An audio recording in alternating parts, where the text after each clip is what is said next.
Welcome to Sacred Realms.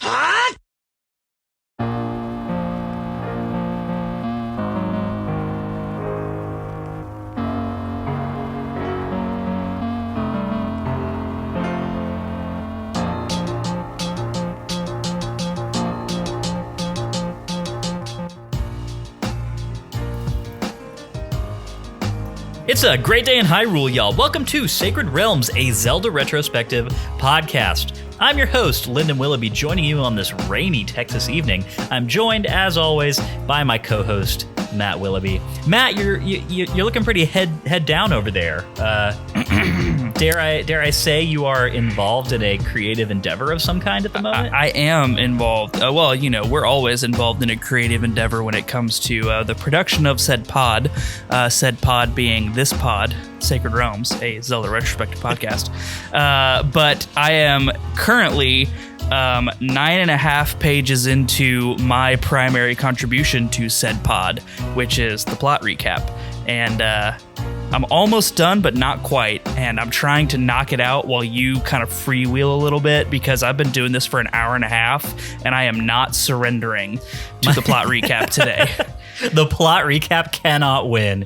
You can't give it an inch, Matt. No. If you give it an inch, it'll take a mile. And then, we'll be doing this every week again. And I don't want to do that.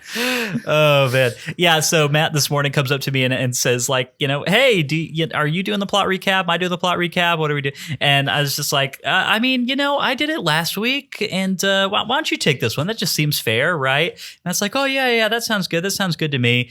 This is before he had completed his section of game for the week. And so, fast forward to Bia? My cat just chilling outside. You're not supposed to be out here. Yeah, so anyway, I was just saying, fast forward to the end of the afternoon, Matt walks into my office just with this forlorn look on his face. It's like, you tricked me.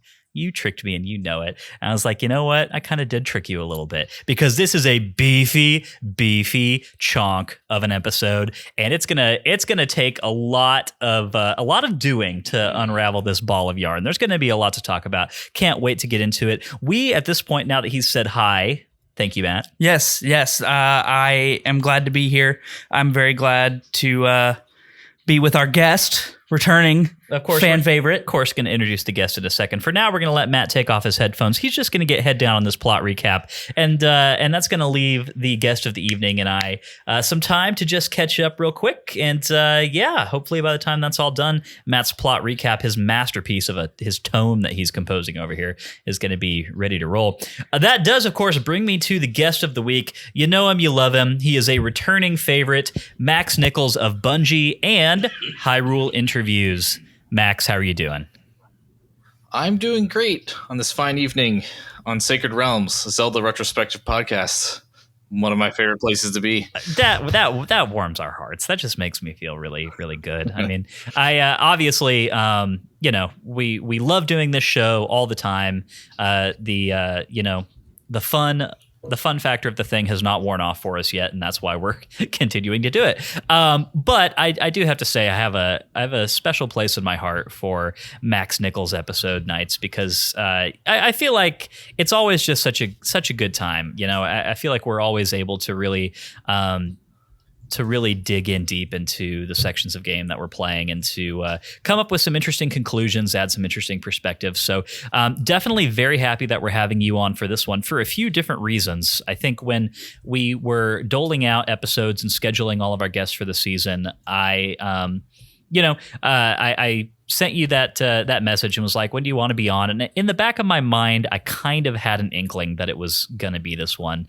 And I was right. And after having played through it and, put the controller back in the dock for the night, I kind of sat back for a second and thought to myself, yep, that's a Max Nichols episode right there. So that's that's as much of like a get hype moment as I can drop at the beginning of this thing. I think it's going to be a really good time. Before we get into that, how you doing, Max? I am doing well. Trying to think what's going on in my life, and I'm drawing a total blank. So, it's good. Christmas, I guess, is happening. We have a nice big tree up. That was fun. And I've got a vacation coming up soon. Taking a couple of weeks off. We are barreling towards the end of the year right now. I mean, it's coming. It's coming quick. Oh, I've been speaking of end of the year, I've been running a Game Awards, like very informal Game Award voting in the Sacred Realms Discord. See if the Discord community can pick our favorite games of a variety of categories. There's actually some really interesting stuff in there already, and this is a good time to mention. I'll do so again in the housekeeping. But if you're not in our Discord channel, and you would like to be involved with a discussion amongst all of our listeners and fans of Zelda and gaming in general. Great crew in there. All you got to do is join the Patreon at any tier, and you get access to the Discord channel. If you're a patron and you listen to the show weekly and you have not gotten into the Discord channel yet, get on that. It is a great time. But I was looking through some of that discussion this morning, and yeah, there's some real interesting picks in there for sure. I gather that it's been a really excellent year on the whole for gaming. I know that some years, I think it's unfair to call any year an off year because great stuff comes out every year. But I feel like some years definitely have a really well distributed smattering of like heavy hitter AAA titles with some really standout indies mixed in, and I think this is one of those years. It's a pretty good year. It's no 2017 or 1998, but it's a good year. 2017 was Breath of the Wild, Mario Odyssey, Celeste, Persona 5, Nier Automata, Pyre by Supergiant Games. Oh yeah, there's probably some other stuff I'm forgetting. That was actually one of my favorite announcements of the whole actual Game Awards was the Hades 2 announcement from Supergiant. Yeah. Oh, and Horizon Zero Dawn. That was also 2017. It was a game where there were like 5 games that would have been my game of the year any other year if they weren't going up against Breath of the Wild. Just a phenomenal year. Yeah, Breath of the Wild. It's a real silver bullet of a game right there. And 1998, of course, was Ocarina of Time and Half-Life and StarCraft and Metal Gear Solid and Jeez. A whole host of others. Yeah, GoldenEye 64. I know that's not. I mean, it's not. It's probably not up to the caliber of all those other games you just mentioned, but big part of my childhood. It was a big deal at the time. It was. Definitely was. Well, very cool. I'm glad to hear that things are going well for you, and glad to hear that you're taking off some much deserved time as we get close to the holidays. We don't want you getting burnt out, Max. We don't want you grinding yourself into dust. You gotta keep your mind healthy. You gotta take some time and have some time for you. That's important. Yeah, stretch those neurons. Yep, that's what it's about. So real quick before we get into housekeeping, I know obviously we've had a lot of conversations with you before about your history with the Zelda series, but I want to go back real quick and let's just catch up on Wind Waker specifically. When you played the game for the first time, how much experience you have with it, and kind of, I guess, just generally where you would rank it amongst the other Zelda games that you love. Wind Waker hits that sweet spot for me where I was like old enough and a big enough of a fan that I was like involved in the fandom. Like I was posting on Zelda forums and stuff back in 2002 when this came out. But I was still young enough that like now looking back, like it's a childhood memory. It's the only game that really occupies quite that sweet spot for me. I mean, of course, the story goes back to 2000 when the Space World 2000 demo showed a super realistic Zelda, right? So back then, this is where realism was... in my mind, there's air quotes around your use of super realistic. Yeah. I think we might call it hyper real now. Or what was I saying? Oh yeah. So back then, like we were coming off of, the NES to the SNES, and then the SNES to the N64, and then the N64 to the GameCube. Every console generation up until that point, amongst Nintendo consoles at least, had been this like seismic shift, right? When we went to the SNES, they could make entirely new games with the power available to them, and it was just like night and day compared to the NES. And then the N64 came out, and it was mind-blowing to have our first 3D games. So everyone had this idea that every console generation is going to be like a game-changing jump in power. And that power was what was important. Like people thought of like realism was an indicator of power, and power was what was important. And so they showed us this realistic Zelda, and everyone lost their minds. It looked amazing to our eyes back then.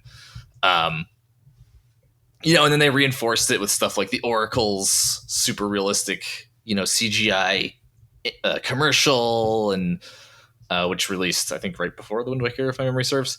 And then, of course, they revealed the cartoon style. And I remember being like, at that time, we didn't have high-speed internet, most of us yet, right? Like, I was on a 56K modem on like the nintendojo.com forums, talking to my friends, looking at this grainy screenshot. That was the first image we ever saw of it. And we were like, is it real? Like, we didn't believe it. Like, it was so alien to us. We didn't even believe it was a real screenshot of the Zelda that was just being revealed. Yeah. And it wasn't until hours later, when we all managed to download the trailer and see the footage, that we all had to come to terms with, like, this is real. This is what they're making. Oh no. Was your first that was the general sense? Was your first impression favorable, or were you kind of, no secret that it was controversial, right? We've talked about that on the show before. Where did you really land on it? My first impression was not at all favorable. I hated it. I had a visceral reaction and I hated it at the time. And I don't know, I was like 12 or 13 or maybe 14, something like that. And I think within a few days I had come around. Like, I think I did stuff like look at the images of the forest from that reveal trailer and like realize like, those bushes look just like the Link to the Past concept art. And I like started comparing it to like anime influenced art that I loved. And I like realizing like, wow, this looks more like the old school Zeldas that I love than Ocarina of Time style did. And I kind of came around fast because of that. Nowadays, I think it's maybe the most beautiful game ever made. So obviously I came all the way around there. It's so funny to me because I was not super active on the internet at the time that this came out. This came out in 2002, correct? Yes. 2000, okay. So I was 12. I was definitely on the internet. I used it mostly to look up game guides and stuff, but I wasn't on forums or anything. So I can only imagine. But I don't know. Was this a time online when, I guess, pre-social media, where it was a little bit more possible for, I guess, rational thought to like enter the proceedings, and for like cool and measured analysis to kind of happen over time, and it's not like immediately a show, where everyone's just losing their minds and you're just drowning in a cesspool of online negativity. No, it was pretty much the same.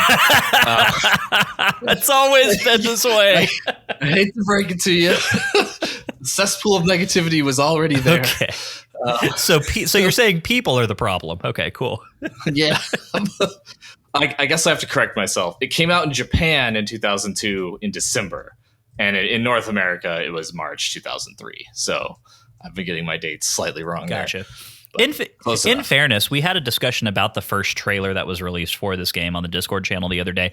And watching it, obviously the art style is a slightly less refined version of what we finally got in the game. It's pretty accurate, I think. But I think really the bigger swing in tone that isn't exactly followed through on in the final game is like there's a much more slapstick sort of vibe to the trailer. It's much more kind of, I think someone said it felt kind of Looney Tunes in certain ways. I was gonna say the climax of the trailer is a bunch of moblins running off a cliff and then standing there for a second before they realize they've fallen off, and then they fall off like Coyote time sort of stuff. Yeah, it's a straight up Wile E. Coyote and Roadrunner situation, and I can definitely see that being a little off-putting, maybe even more so than the art style would have been, because that's a very specific tone that the trailer was trying to evoke. And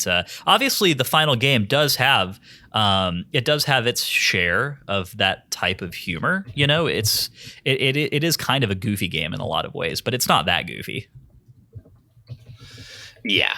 The final game is significantly more it's funny to say this about the Wind Waker, but significantly more serious in tone than that original trailer was. Yeah, absolutely. If any of you listeners have not seen that original trailer, it is worth taking a minute to Google it and just like you search for Wind Waker original trailer or something. It'd be from 2001, and it is quite something. Yeah, absolutely. Best way to describe it. So you said you came all the way back around and you now think that it's artistically one of the most beautiful games ever made. I guess what is your opinion of the game as a whole, right? Because the aesthetic is obviously one huge part of this game's identity. But I think the other half of it is there's this deceptive thing that's sort of happening where the aesthetic is so wildly different that it takes you off guard and momentarily distracts you from the reality that this is actually at its bones just an incredible refinement of the Ocarina of Time formula of Zelda games. Yeah. I have an extremely high opinion of it. It's probably my second favorite 3D Zelda game after Breath of the Wild. Recently kind of dethroned even Ocarina of Time and Majora's Mask in my esteem.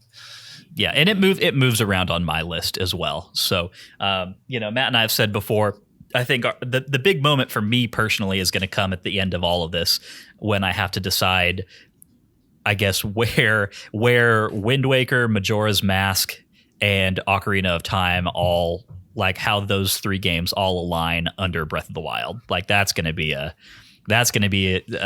question that requires some soul searching on my part. So that's okay though. That's fun. That's why we do this. It's fun discussion to have. And I mean, so I'm assuming that you've played this game many times. I have, although not for a decade. This is the first time I've played it since Wind Waker HD came out. And you have said, and you've said before that even though you love the aesthetic of the game, generally speaking, the HD treatment and some of the changes that they made to graphics, color grading, all that stuff is not your favorite versus what it looked like on the GameCube. Yeah, that's true. I personally think the art style of the HD remake is a downgrade because there's a lot more bloom. There's a lot more gradient shading, like instead of just the raw shell or cell shading that the original had. In general, to me, it looks more plastic versus the original looking more like a cartoon. So yeah, that's kind of my opinion there. But in the end, I tried to play the original instead of the HD remake, and I had trouble with like getting my GameCube to work on my modern TV, and I had trouble with the fact that the original's camera is inverted and you can't change it. That just sounds terrible. Which drove me crazy. Yeah. And there's a ton of quality of life changes. So like overall, despite my opinion there, which is probably just nostalgia fueled anyways, I recommend the HD version. Yeah. Well, and it's a moot point anyway, because the odds of Nintendo ever releasing an HD version of the original form of the game is basically zero. So yeah, no, that ain't happening. It's kind of a Star Wars original versions situation. Like once the remasters came out, you were never going to be able to commercially purchase a version of the original cut ever again. So Yep. But that's okay because it's still an excellent product. So that's all great stuff. Thanks for catching us up on your experience with the game. I believe you've been following us week to week. Is that correct? I've been trying to. I've only listened to the first half of the last episode so far. Cool. So I'm not 100% up to date. Yeah. Well, that's the shortest one in our repertoire. Yeah, I was going to say that one's. Yeah, I have no excuse. It's only like an hour. But I meant more in terms of like you are playing the game week to week with us. Like you're keeping up with the. Oh. Yeah. Yes, I have been. I've been playing more or less on the same schedule as the podcast. Cool. Do you have, and real quick, this is the last thing before housekeeping, because I think Matt's done. I am done. Matt has big. He just finished the plot recap. Looks over there. I did. I finished That's it. Nice. I could sense it. The hairs on the back of my neck stood up. I was like, ooh, he's finished. He's proud of it. I am very proud of it. Okay. So, but yeah, real quick, is there anything that you want to say, any quick thoughts about the beginning of the game prior to the point that we're going to play today that you kind of want to get in before we move on?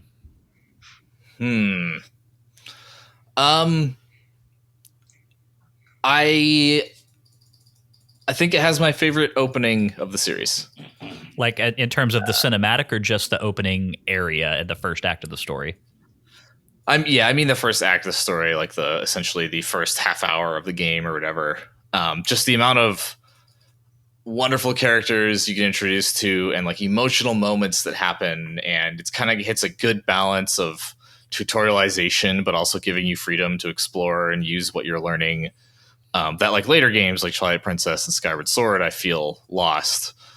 I think it's just got a really strong opening arc. Yeah, I agree. I think whereas Ocarina of Time's opening arc can feel a little short in hindsight, and Twilight Princess and Skyward Sword, those definitely, I mean, you get lost in the first act of those games for several hours. Like Twilight Princess specifically, the first act of that game just really drags. That's one of the most recurring criticisms against it. And it's always fun, like existing in a Zelda world. You know, I mean, it's still a good time, but there is something to be said for brevity and efficiency of time. And I think Wind Waker strikes that balance just really, really well. I agree with you completely, Max. Well, cool. All right. With all that being said, I don't think we need to take up any more time talking about what has been played before, because we have plenty to talk about in what we came here to talk about this week, this fourth chapter of the game, a pivotal chapter. So without any further preamble, let's get the housekeeping out of the way and then dive right into it. Without any further preamble, let's get into the scripted preamble. Without well, this is format, Matt. This is ritual here. Okay. It's necessary. Okay. If it makes you feel better. I don't appreciate your attitude. You just made me type 10 pages of plot recap. I'm going to give you a lot of attitude Nobody today. is chaining you to your laptop. You can exit this production at any time you wish, but please don't. Yeah, I was about to say. Yeah. I don't want that. That'd make me sad. I would never do it anyway. All right. Well, assuming that Matt is sticking around for the remainder of the show. Yes. Good.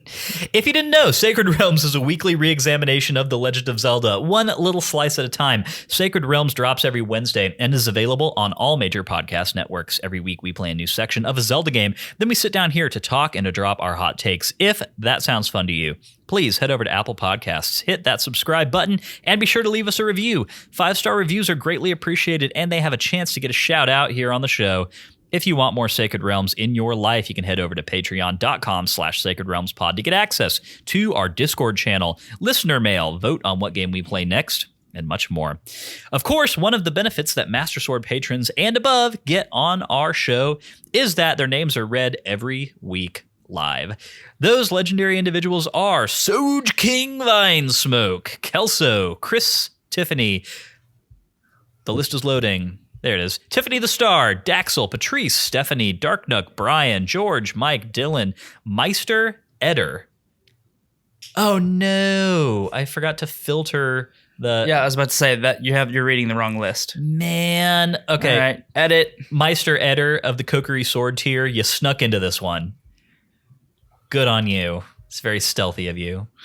Or just incompetent of you. Or just user error on my part. We still love you. You're great. All right. Patrice, Stephanie, Darknook, Brian, George, Mike, Dylan, Ali, Lennon, Melanie, Kolku, Rowan, Josh, Nick, Keep It Going Pod, Dante, Gep, Mary, Davey, Haru the Mighty, Brittany, Derek, Albert, Mark, Andy, Cameron, Tyler, Ben, Daniel, Nick D_TV, Travis, Christian, Jonathan, Hyrule Interviews, a.k.a. our guest of the evening, Max Nichols, Garrett, and Drew. These are legendary individuals. We could not make this podcast without their generous support. Thank you from the bottom of our hearts. But without further ado, let's talk about what we played. We do that, of course, every week in the Sacred Realms Rundown, which is a 6-part analysis of what we played this week and the feelings that it made us feel. Part 1 is always the plot recap. This week, once again, read by Matt. Matt, drop it on us. As we exit the Forest Haven, the King of Red Lions is shocked and horrified that the Deku tree itself has been attacked, and that it signals Ganon's return to power is much further along than he originally feared. It is imperative that we quickly find the next Goddess Pearl before it can be stolen by the evil king. So we set off across the Great Sea in search of the third pearl, towards an island in the southwest.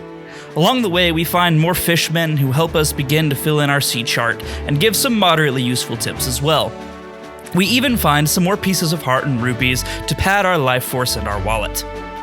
Once we reach Great Fish Isle, we find it covered by storms and inexplicably torn completely apart. The island is rent into shreds, the sea flows through giant gashes where solid land once stood, and the ocean spirit Jabun is nowhere to be seen.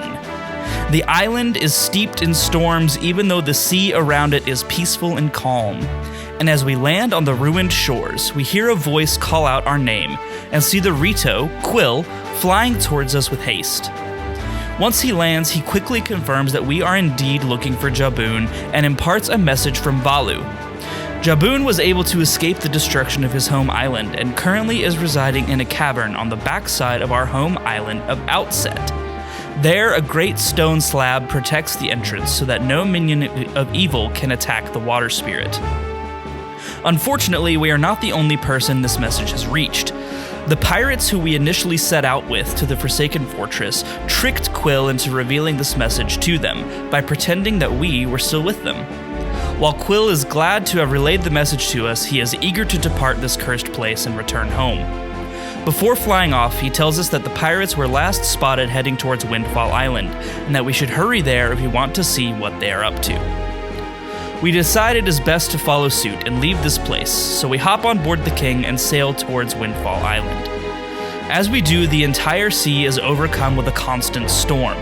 In addition to the foul weather, we start seeing more and more monsters that rise up from the waves to harass us as we make our way across the water. Sharks, giant octoroks, and huge peahats harry us as we sail north to Windfall. Once we arrive, we see the great pirate ship moored off the side of Windfall, but there is no one out and about on the island. We make our way around town and see very little of the inhabitants, who have all taken shelter indoors from the storm, and nothing of the pirates. Finally, we get a tip that they were seen talking to the owner of the bomb shop outside of town, so we head there to see if we can learn anything. And as we knock, the shopkeeper shouts in a rather odd way that they are closed for the day and that we better scram. Not liking the sound of any of that, we sneak around the side of the shop and find a crawl space to get inside. There we see the pirates tying up the bomb shop owner and stealing all of his explosive payload. The pirates are admonishing him about his monopoly on the bomb market and his capitalistic villainy, and also bragging about how they learned of the existence of the treasure hidden in Outset Island. Rather abashedly, one of the pirates calls out to Tetra for a ridiculous compliment, which she promptly returns by calling the lot of her crew fools. She admonishes the crew that they have to hurry, or else what happened to Great Fish Isle might happen to the peaceful island of Outset, and, almost as an afterthought, of course, the treasure there as well. The crew is shocked to hear about her concern for the island, but they are not in a hurry and request shore leave instead of immediate departure. Before she answers, Tetra tilts her head towards our hiding spot, but we squeeze back, hoping she doesn't spot us. She begrudgingly agrees to shore leave and tells them all to get lost. Before we leave, we hear the pirates reminding one of their slow-witted compatriots what the password to the ship is, and we log that for future use. After all, is stealing stolen goods as bad as stealing the goods in the first place? Choosing to ignore the moral dilemma for the present, we head to the ship to take some bombs for ourselves so that we can beat the pirates to the Goddess Pearl. There we see our old friend Nico, who lets us in once we give the password, and is very glad to see us again. He puts us, his favorite swabby, and another challenge, swinging across the hold of the ship on ropes. This challenge is significantly more annoying than the first one, but we eventually win free and to the other side. Nico bestows on us a bomb bag, but just as we're leaving the hold, the magic stone rings out with Tetra's voice. She says that we have some serious guts stealing from pirates, and that she is shocked we've survived the encounter with the monster bird. She says that we can leave with the bombs for now, but come sunrise, the pirates will be on their way to Outset Island, and will take that treasure for themselves. With the deadline now to beat, we book it back to the King and head south at once. As we sail across the sea, the night continues on and on and on, as does the unnatural storm that plagues the skies. After a long journey, dodging cyclones and monsters, we arrive home once again. The island is visually the same, but the feeling of home is far from this place. Chew monsters spring from the ground to attack us as soon as we land, and not a soul can be seen anywhere on the island. We immediately head home to check on Grandma, but find her fast asleep and muttering about not wanting us to leave her alone. Feeling remorseful and also extremely guilty, we leave the house quietly so as not to wake her. We visit Orca and show off some sword skills and make our way up to the fairy woods, where we find a fresh, small horde of monsters to kill. With our new bombs, we blow up the ancient boulder and find a hole to explore. Within is a great fairy who grants us a larger wallet that can hold up to 1,000 rupees.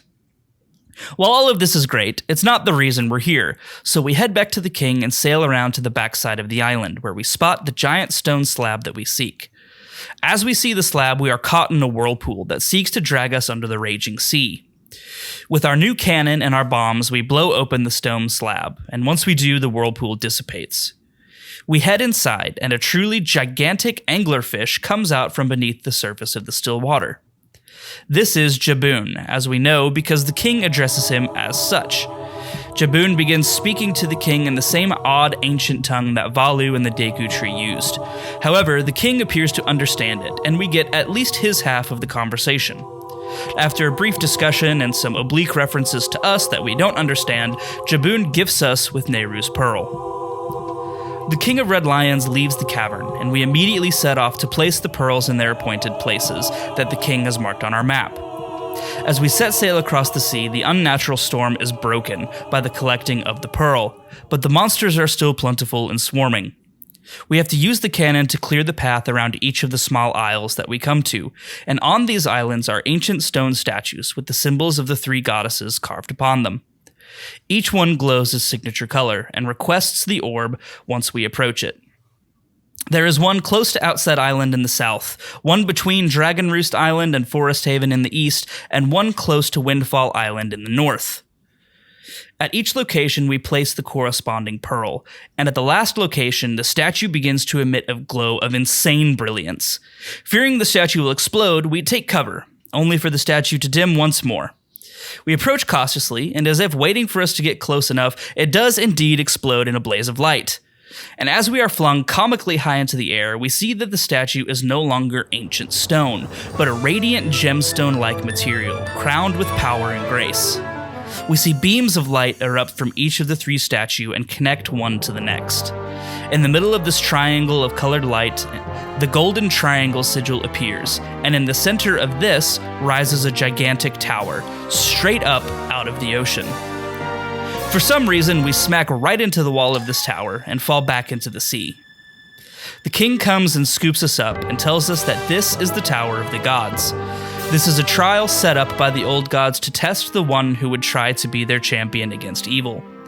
Everything we have faced up until now was just minor league preparation, but if we want to get the power that is required to defeat Ganon and save Errol, and all of the land upon the Great Sea, we must prove to the gods that we are worthy of that power.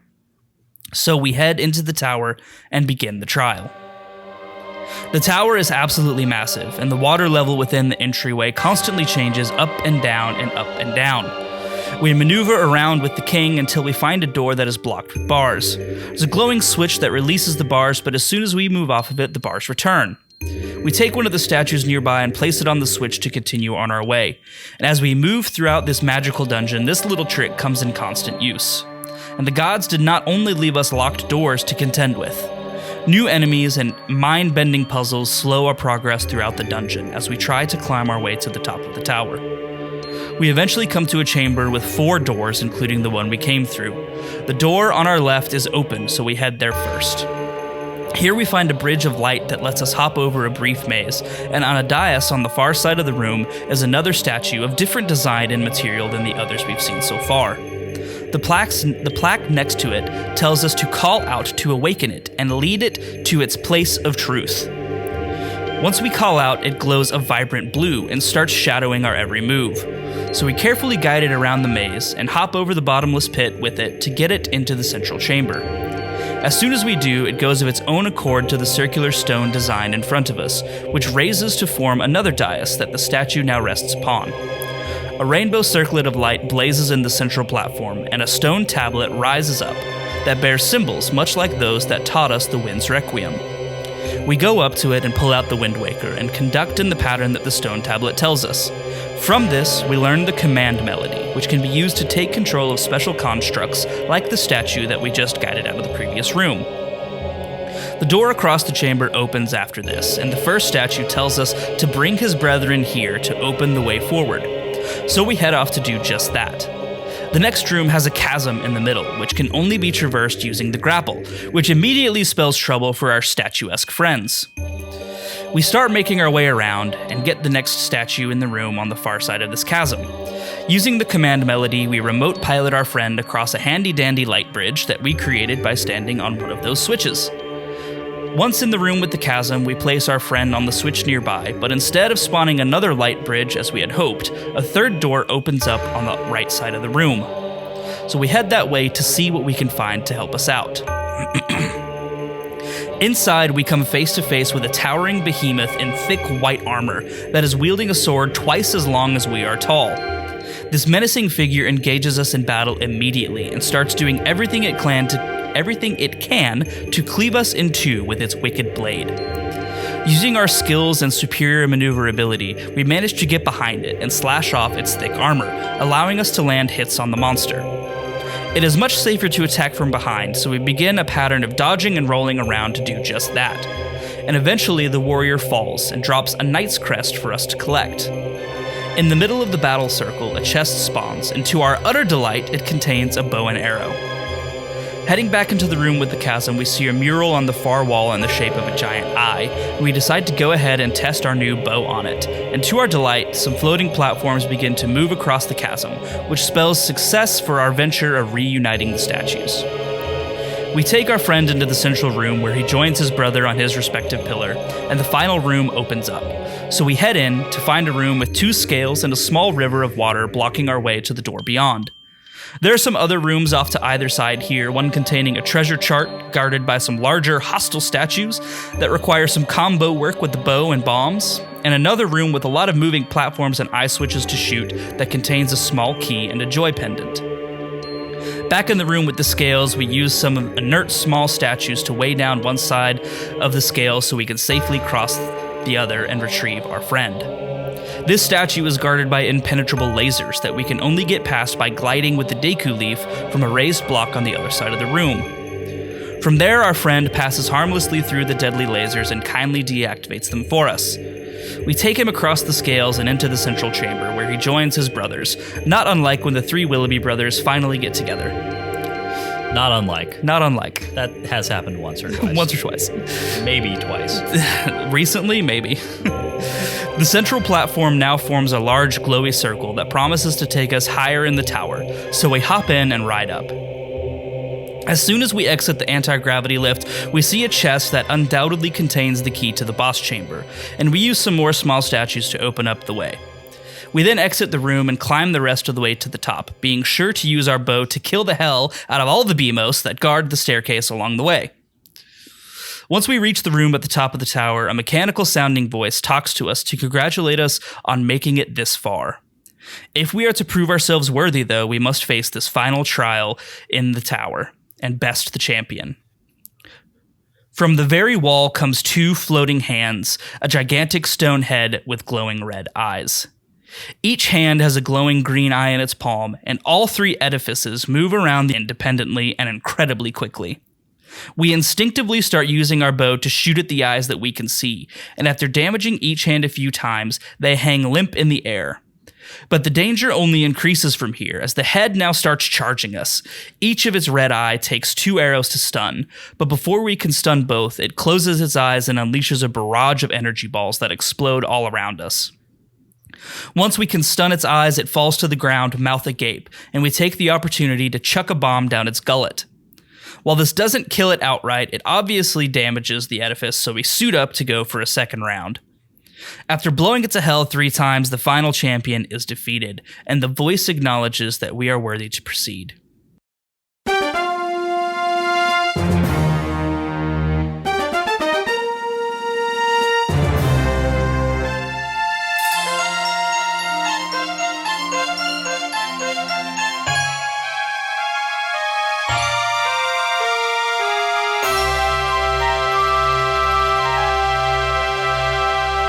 grab the heart container before hopping into another magic portal that takes us to the roof of the tower.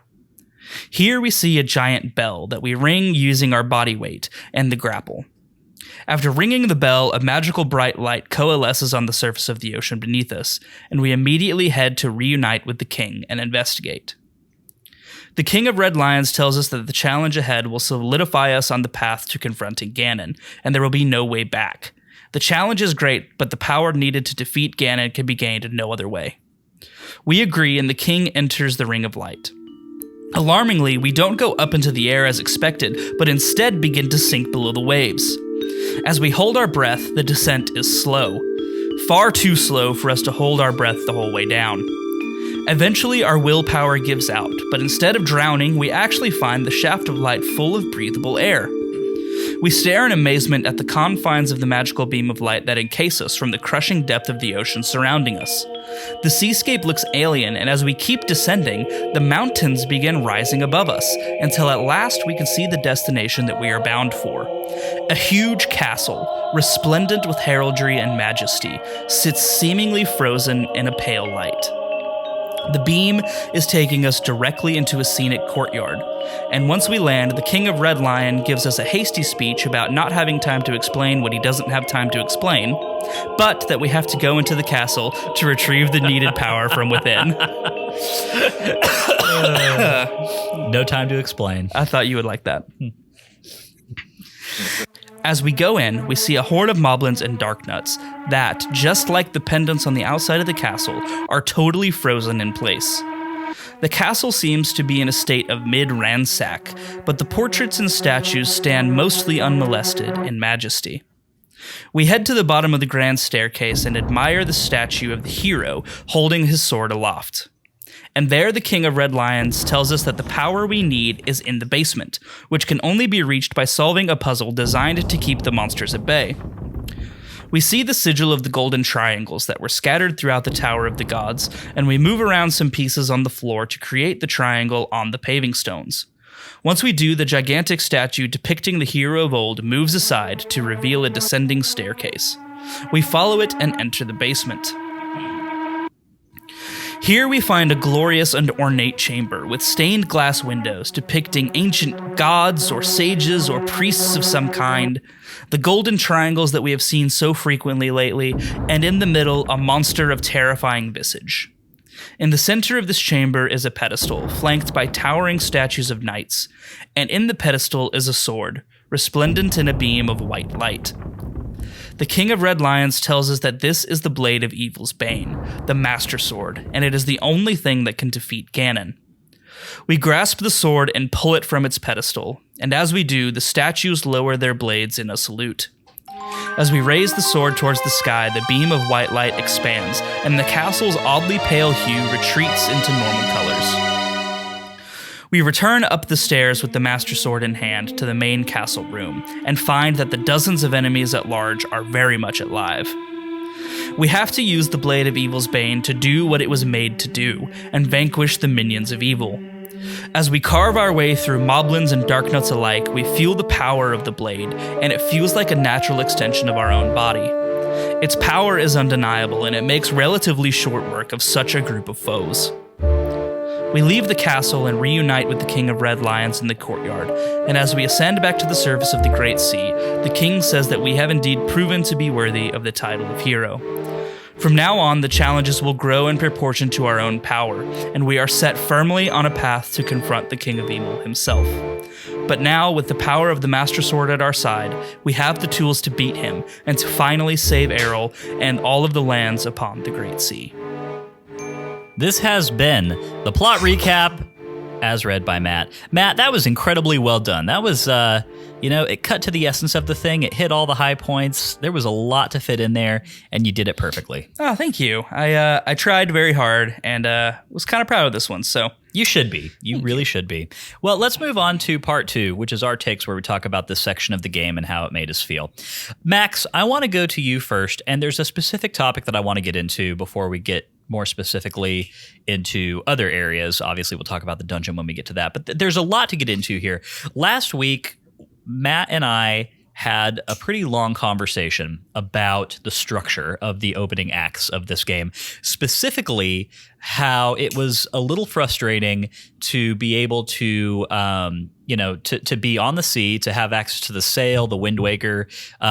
We are given access to the mechanics that we know that we need to be able to traverse this entire area. We can see islands in the distance; they're all intriguing, but we're very much on rails in those first two chapters. It really doesn't let you go anywhere other than where it wants you to go. This section of the game is the first. It's the first time when everything is really opened up. We go to basically all corners of the Great Sea. In this section, and the world just feels immediately way bigger. And I'd love to get your thoughts on that balance of things, like just how good it feels for everything to start opening up here.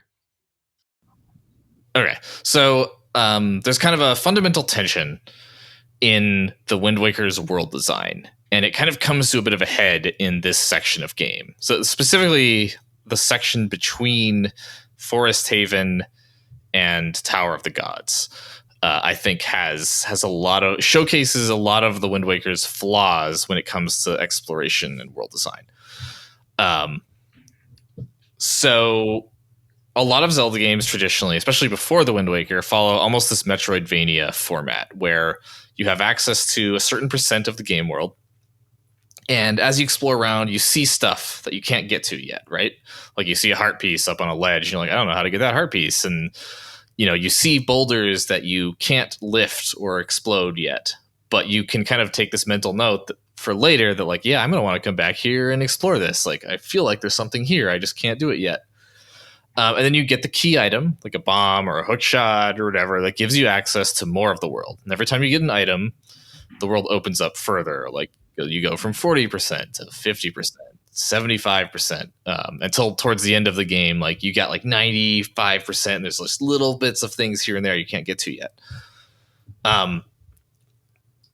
So they tried to apply that to the Wind Waker, right? There's a lot of stuff out there that you cannot access yet on the islands throughout the Great Sea.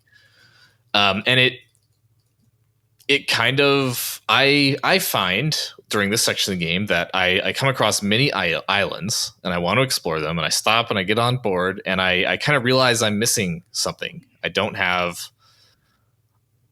the bow and arrow yet, and I need it for such and such thing. Or I don't have X and Y items, which I won't mention because, it'd be a spoiler, but there's various items that continue to unlock things you need.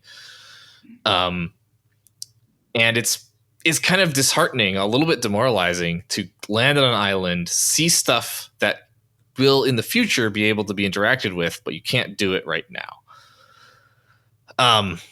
And that is why that feeling is why they keep you on rails for so long, right? They don't want you to have that feeling too much. And if you explore around everywhere with the way they've built these islands using this Metroidvania format, if you explored everywhere too early on, you would do nothing but encounter things you can't interact with yet. So they kind of put themselves between a rock and a hard place here, where they either put you on rails or they let you experience that dissatisfaction. So they kind of tried to balance the two, and they put you on rails for a while, and then they kind of start taking the rails off, just like maybe a little early, because you can still run into a bunch of those situations like that. Yeah. And it's so interesting though, because talking about like last week we talked about, like, we understood the issue that they were trying to address, and we weren't sure if there was a great solution for it within the confines of the game as it exists, right? And that's double true this week, because we have the inverse now. Like this week, the frustration is no longer that we can't go where we want. Now we can go anywhere. But what you're talking about, we get to places and we're just unable to unable to solve a whole lot of mysteries. We're unable to do a whole lot of meaningful exploration.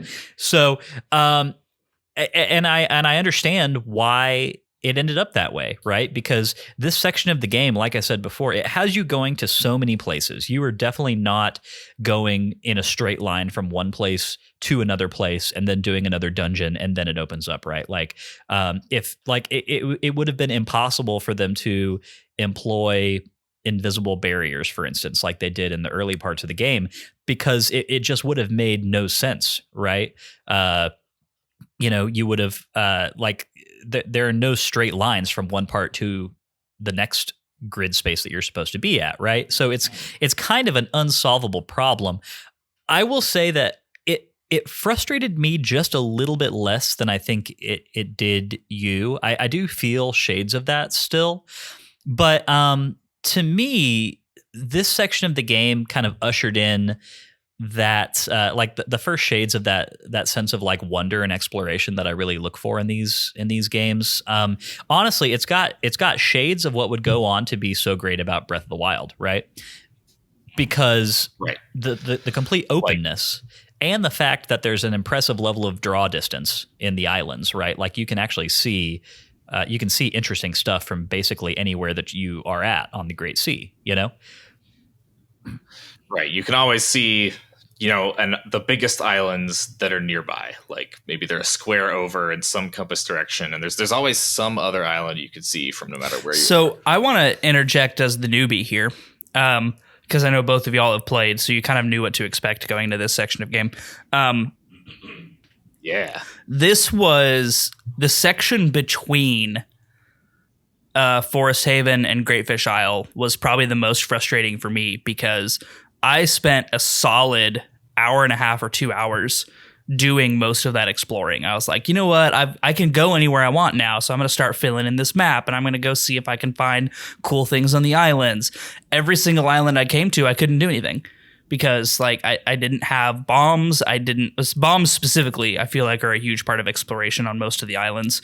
Bow and arrow, like it was just stuff that I could not do. And so I just found myself like after an hour and a half, I was like, very dejected about the exploration, and Lyndon finally comes in and he's like, hey, do you have the bombs yet? And I was like, no, what do you mean do I have bombs yet? And he was like, oh, well, you should probably stop what you're doing and like go a little bit further so that you can actually like do more things. And I'm really glad that I did that because I know you said when I walked in, you were in the middle of an exploration based on a tip that you had gotten from somebody on an island.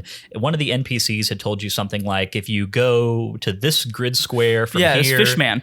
Yeah, Fishman's like, if you go like 3 grid squares up and 1 over or something, that's one up and 4 west. Yeah. You'll get the power that can freeze anything, and you'll be able to get into this volcano island and get the power within. And I was like, cool, and so, I'm going to go do that. That sounds really fun. Yeah, of course. So Matt's going to go try and find a way to do this because that sounds awesome, right? Right. Yeah, that's sure, cool but of course, quest. That's I guess slight spoilers here, but this is ice arrows. That's part of a later dungeon quest. Like you literally, you can't actually do that. I was like, oh, cool. Is there like an ice rod in this game? That sounds fun. Like, because I'm thinking Link to the Past, where ice rod you didn't need it, but you could have it. And it does cool things. Yeah. You could just find it at any time. So like I'm over here doing that. I had spent probably half an hour to an hour on Windfall Island trying to do some NPC quests that I never completed any of them because I was like, I just like don't know where to go. That's also an unusual feeling for me in a 3D Zelda game is I don't know where to go and how to complete things. So like that would have been more fun for me had I not spent the previous hour trying to enjoy that and not being able to enjoy that, so that it just felt like more unenjoyable. Yeah. Like it was just like a compounding thing for me in this first like hour and a half, 2 hours of like, I don't mind not knowing what I'm doing, right? I don't mind that, but I don't like not knowing what I'm doing and getting absolutely nothing out of it. And I don't want to advocate too much for like artificial blockers of the kind that we were talking about last week, but I do think that this section of the game might be improved if you were still unable to go out of your way between the Forest Haven and Great Fish Isle. Because once you get to Great Fish Isle and you see the destruction and, the King of Red Lions is talking to you about Jaboon and we've got to go find him and now we have a problem to solve, I think that if you were forced to go straight there, then that sense of narrative urgency would kind of be enough to kind of push you further in the direction that you need to go, and it would have completely solved the problem that you were talking about having, Matt. And like even not a force, right? Like the going from Dragon Roost to Forest Haven was a force. You could not go anywhere. But even if it was just like every 10 minutes, King of Red Lions like hits you up, whether, in person if you're on the boat or via your magic rocks. And he says, does a Navi? Yeah, he's like, hey, dude, we really need to go see Jaboon. We should get on that. Like, if there's just a prompt there, because there's no sense of urgency, right? Like, it is very rare in an early part of a Zelda game, in my opinion, to feel a sense of urgency to go from one thing to the next thing to the next thing to the next thing. You rely more on the narrative or on the world design to do that. Or the fact that you just literally can't go anywhere. Yeah, that's what I mean by world design, right? Is like in Ocarina of Time, they were able to structure you in such a way that even if you went from Kokiri Forest and you tried to go to Zora's Domain, you could not do very much in there. Or if you tried to go to Death Mountain, you could not get past the gate guard. Like, they had those types of things. You could still go and explore a little bit, but there were blockers that you just can't have on an ocean. Like, you can't have those things unless you like create artificial cloud barriers that like you part the way with the pearls or something. Like, I don't know, that would have been something they could have done. Actually, I kind of like that idea. I'm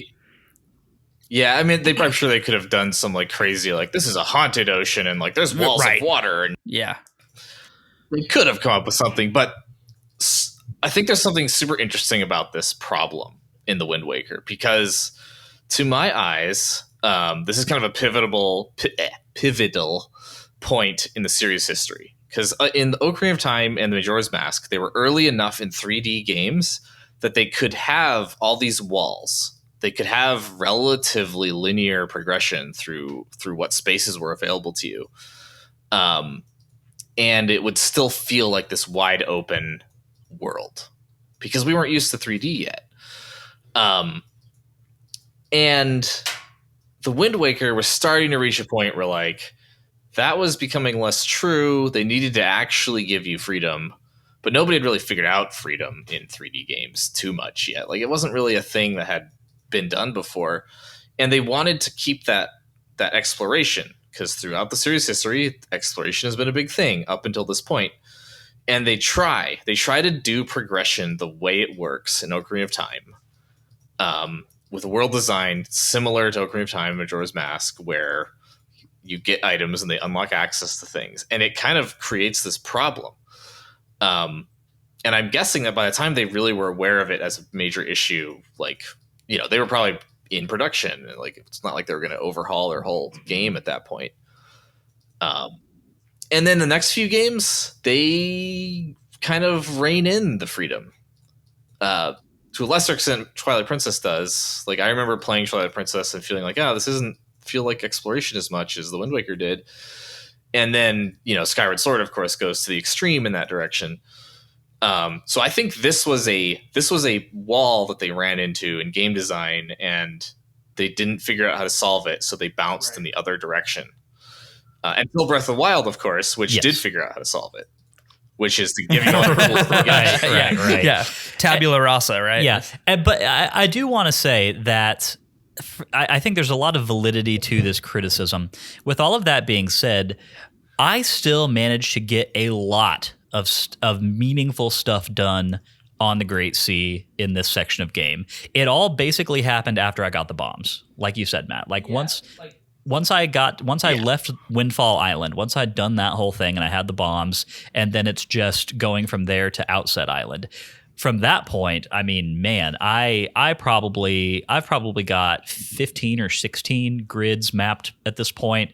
I mean, I visited 3 great fairies. I got another bottle. Like I just, I did tons of stuff, and it was all super fun.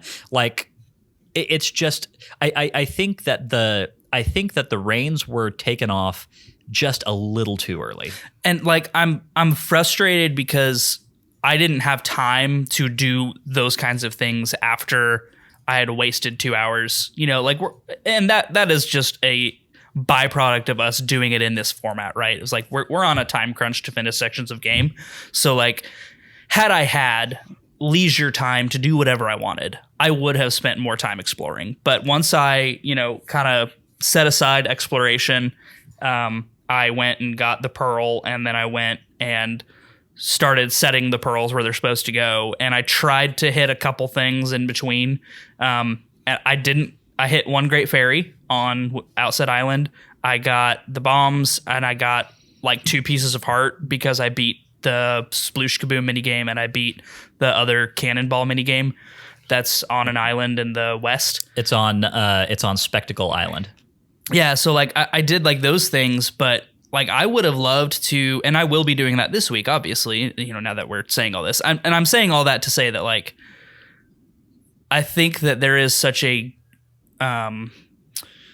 promise of excellent exploration, and it was soured for me this week specifically, not like for all time. So I don't want anyone to panic and saying that I hate exploration in Wind Waker, because that's not what I'm saying. I'm saying this week specifically was frustrating because it was just a huge, basically waste of time. And like that's frustrating, and I don't want to feel that way. Yeah, so I'm sure that I won't feel that way next week. So tune in next week for a more positive take. But that's understandable. Is it fair to say though, and we're delving into a little bit of a narrative discussion now, but is it fair to say that once you get to Greatfish Island, I mean the stakes immediately raise, and we are kind of set on a progression of events that all feel very intense. Like the narrative urgency is ramped up to a pretty incredible degree, and we have a lot of really cool story that's sort of covered here. Yeah, I as much as I really like the spooky exploration theme, I was on a mission to get spooky exploration theme gone. Not because I didn't like it. I loved spooky exploration theme. It was great. But I was like, I feel the need mean the music, like when it's raining? And it's kind of a cool combo of exploration theme plus Ganon's castle from Ocarina of Time. Yeah. It was a really cool little like minor key mix up there. I liked it. You know why I love this so much is because, especially in the rain with like storm clouds and everything, there's something so linked to the past about hearing Ganon's theme in the overworld music combined with like a thunderstorm, like those first few moments of A Link to the Past when you leave your house. Yeah, it was really great. The aesthetic and the vibe of all of that was spot on and made me feel an urgency to go like, all right, I got to go get this pearl. And once I got the pearl, the urgency was lessened because, we're back to sunny skies and rainbows. Mm-hmm. And but it still felt like kind of urgent. Like King of Red Lions is like, we got to go place these pearls right now. We got to get this boat moving, pun intended. And I thought it was very narratively well done once you get to Greatfish Isle. So while we're talking about Jaboon and the acquiring of Nehru's Pearl, Max, would you like to be the one to inform Matt just how much longer this section of game could have been? Well, this would have been 2 episodes. So they've revealed in several interviews that there were 2 dungeons cut from the Wind Waker during production. Which I think is unusual for Zelda games. I think once they begin production, which means that like the game is roughly planned out to some extent, and they kind of know what they're making, and then they make it. They don't usually cut a piece as large as a whole dungeon. But they did from the Wind Waker, cut 2 dungeons, and I'm like 90% sure one of them would have been Greatfish Isle. Well, I can see that because there are some doors. Sorry, I didn't mean to cut you off. I said I could see that because there are some doors and like things that look like you could possibly go inside of Greatfish Isle that are in the wreckage that I like. Well, I always half-heartedly tried to get to. In my mind, obviously we don't know specifically what this would have been. Jaboon's belly. Yeah, exactly. Yeah. Like in my mind, it's just like Jaboon. Like you get in, you find Jaboon, and he's like, oh man, I would love to give you Nehru's Pearl, but oops, I swallowed it. Yeah. Gotta go inside my tummy.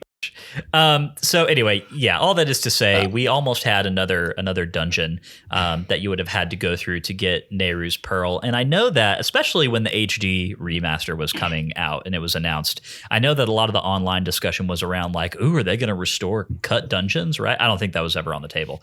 But I, as much as I love getting extra dungeons whenever I can, you know, I'm greedy for dungeons. Give me all of them. I do think, I mean, we are still sticking to the 3 dungeons and then the Master Sword convention of Zelda games here, right? Like we've got our first 2, and then yes, we just sort of get given Nehru's Pearl, but then we've got the Tower of the Gods and then Master Sword. So it is still appropriate, but yeah, what could have been? It's fun to think about. Yeah, before we get to narrative, I think that this is a good little plug for a question we got on our Discord from Haru, asking about how do we feel about ocean traversal now. And I think just to sum up kind of our thoughts in general right now is that there's at least for me, there's a lot of promise in it. It feels very lengthy for no reason in a lot of places. Like I literally at one point I set my course to go to the next thing I needed to go to, set my Wii U remote gamepad down, walked away, got water, came back, and I was like less than halfway to my goal. And I was like, well, all right, I guess we're just still going. So this is still happening. Yeah. Okay, I should talk about technology here. Yeah, go for it. And world design. So the Wind Waker in a lot of ways is heavily defined by the constraints of the tech at the time, in ways that weren't obvious to me until much later in my, game dev career.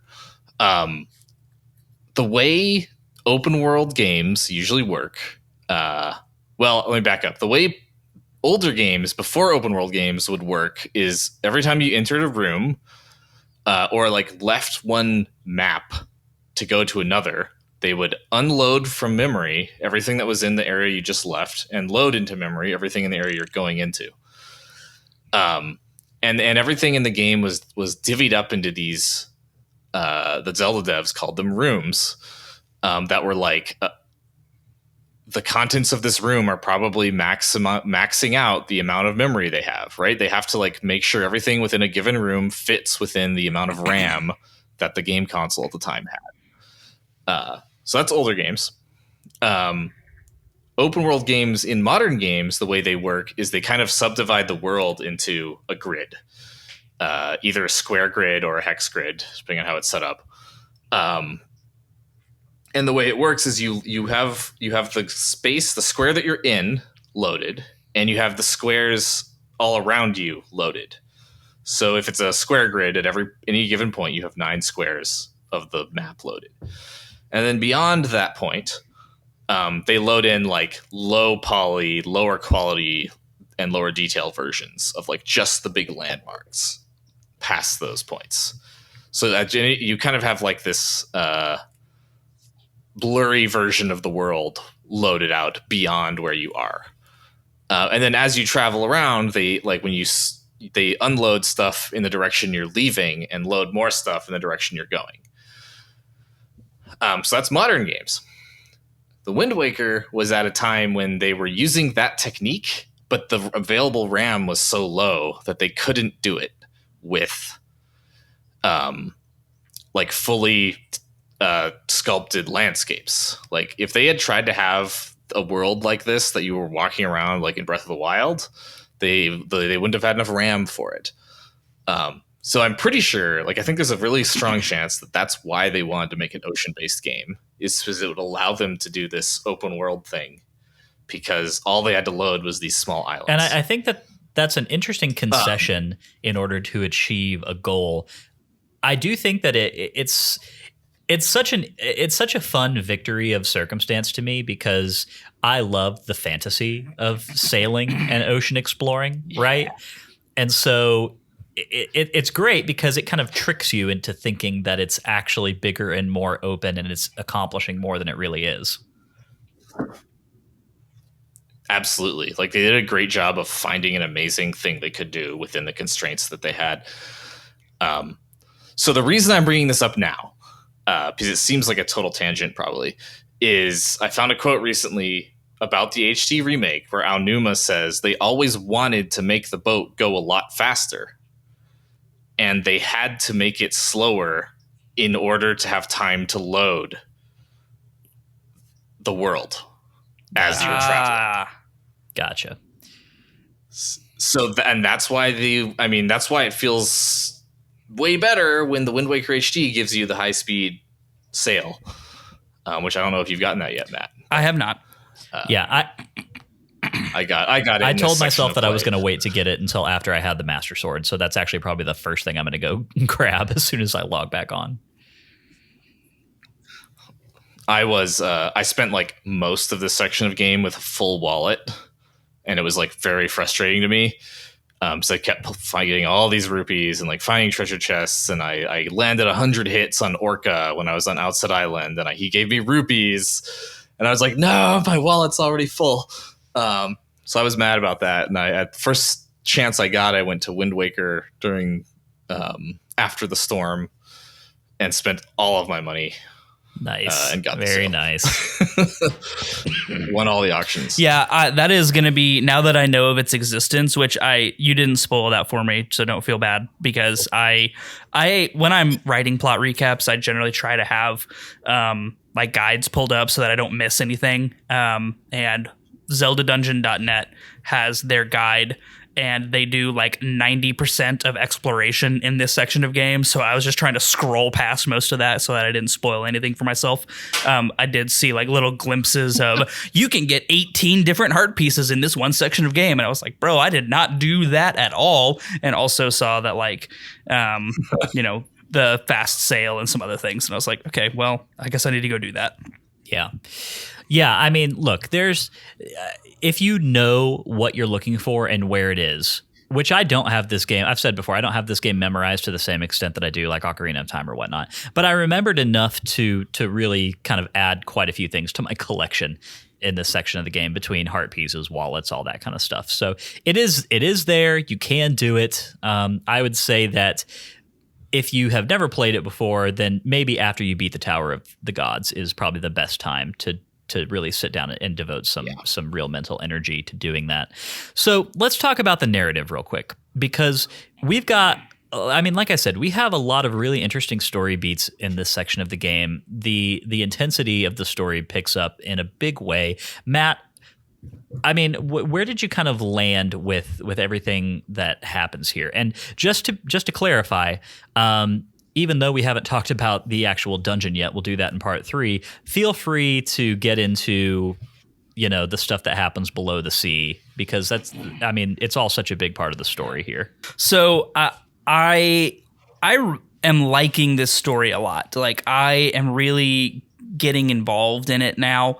I'm glad, Max, you told me about the missing dungeon, because I kind of felt like getting the pearl was way too easy compared to the other two. Like, I was like, why am I just getting gifted this pearl? That was kind of weird, but it makes a lot more sense now, knowing that they had to, for time and or space memory constraints, cut a dungeon out of it. So like that makes more sense now.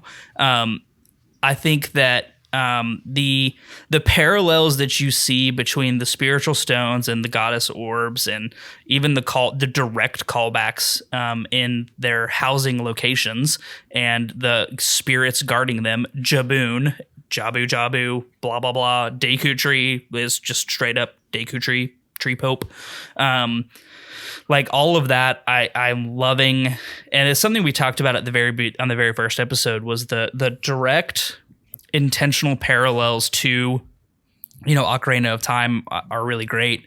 As we progress into the more urgent state of like, okay, we've got to get this moving, we've got to like actually start making progress towards preventing Ganon from winning, because he's doing this crazy thing where he's cursed the entire Great Sea with an unending storm and unending night.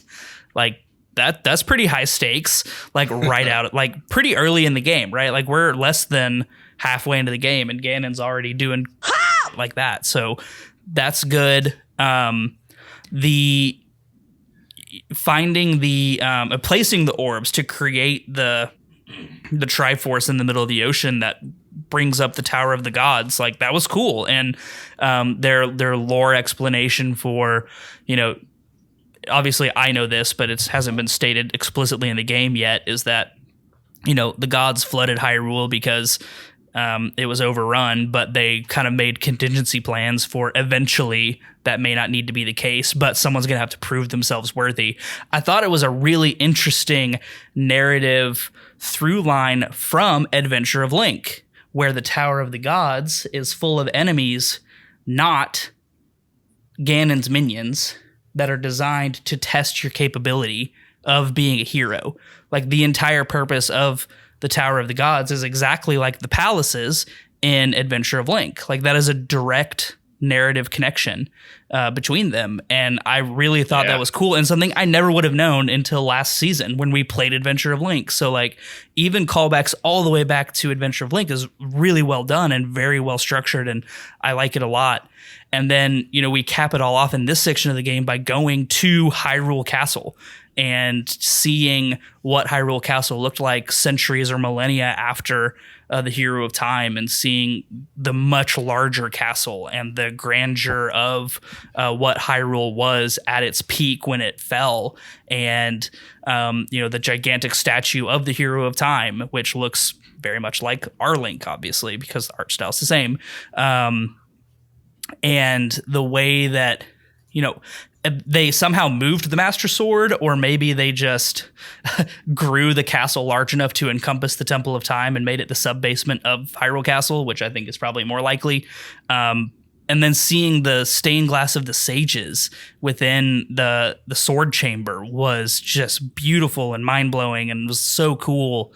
So this is like, I've said it before, I'm a sucker for all of this game's direct references to Ocarina of Time. I just love it so much. And so there's a few things that I thought were really neat here, especially once you get beneath the sea. In terms of your discussion point around Hyrule Castle and the Temple of Time and where the Master Sword is located, I've actually always been kind of my headcanon is that, Hyrule Castle being situated in the middle of this huge lake, right? Yeah. I had always thought that, like, after Ocarina of Time, Ganon's castle was demolished and his little lava pit became a lake, and the new Hyrule Castle was built in the middle of it, But then how would the Master Sword get there? Well, I don't know. They moved it. I don't know. You can't move it. Nobody can pick it up except Link. You can they cut out the floor that it was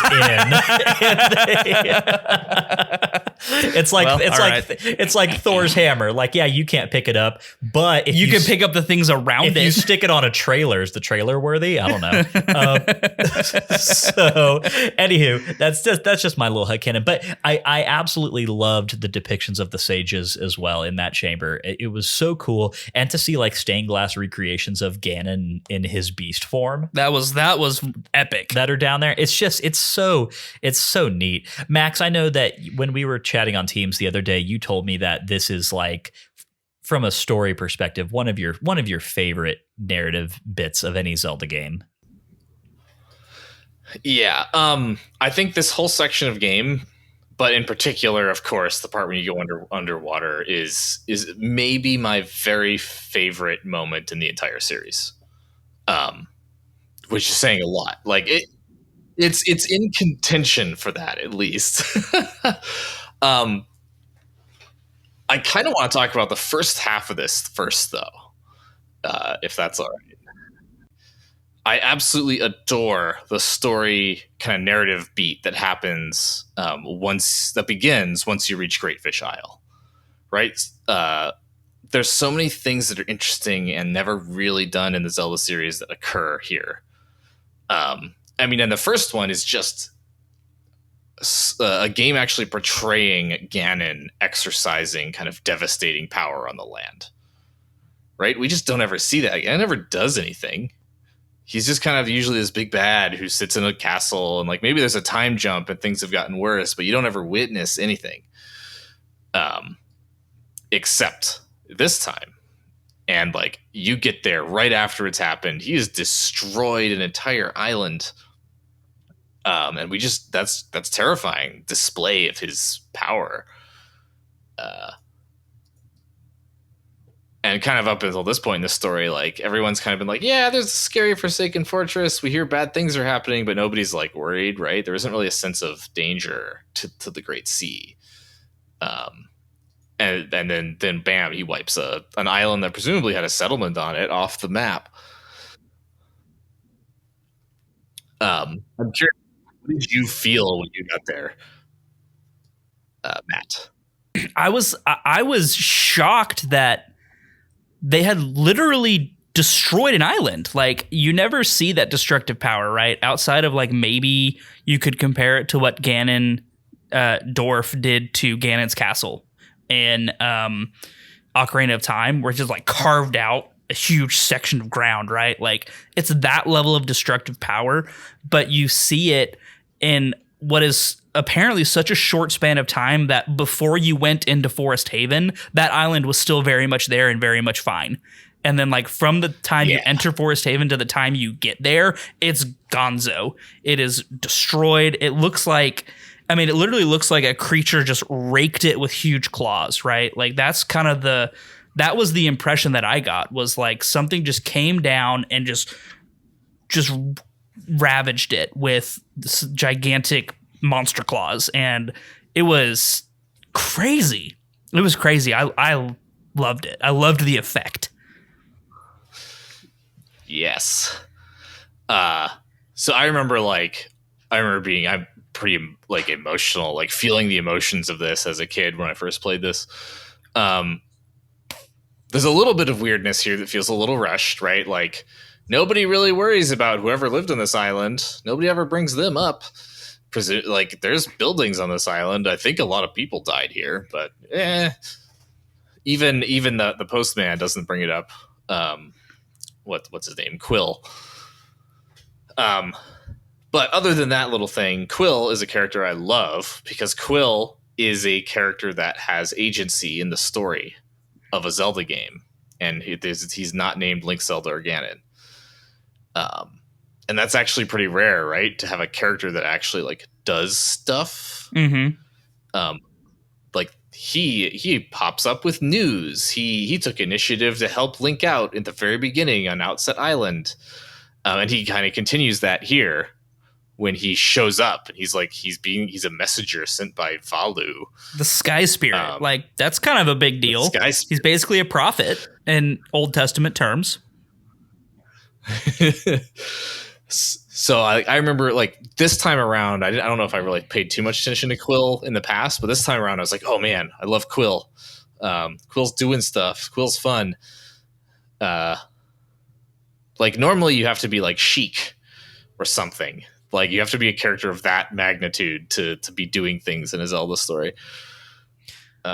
Yeah, I definitely agree. Quill is a great friend in this section of the game, and is really helping do what you're talking about, Max, but also serving as kind of a connection point between all of the places that we've been before, and definitely doing this really neat thing where all of these previous, like, Valu and Dragon Roost Island, these places that we've been, keeping them top of mind and feeling like everything we've been doing together is connected and all part of one big story.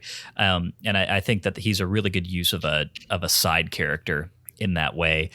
And then even moving past Quill, we get a lot of characterization around other side characters that we've met before now in this section.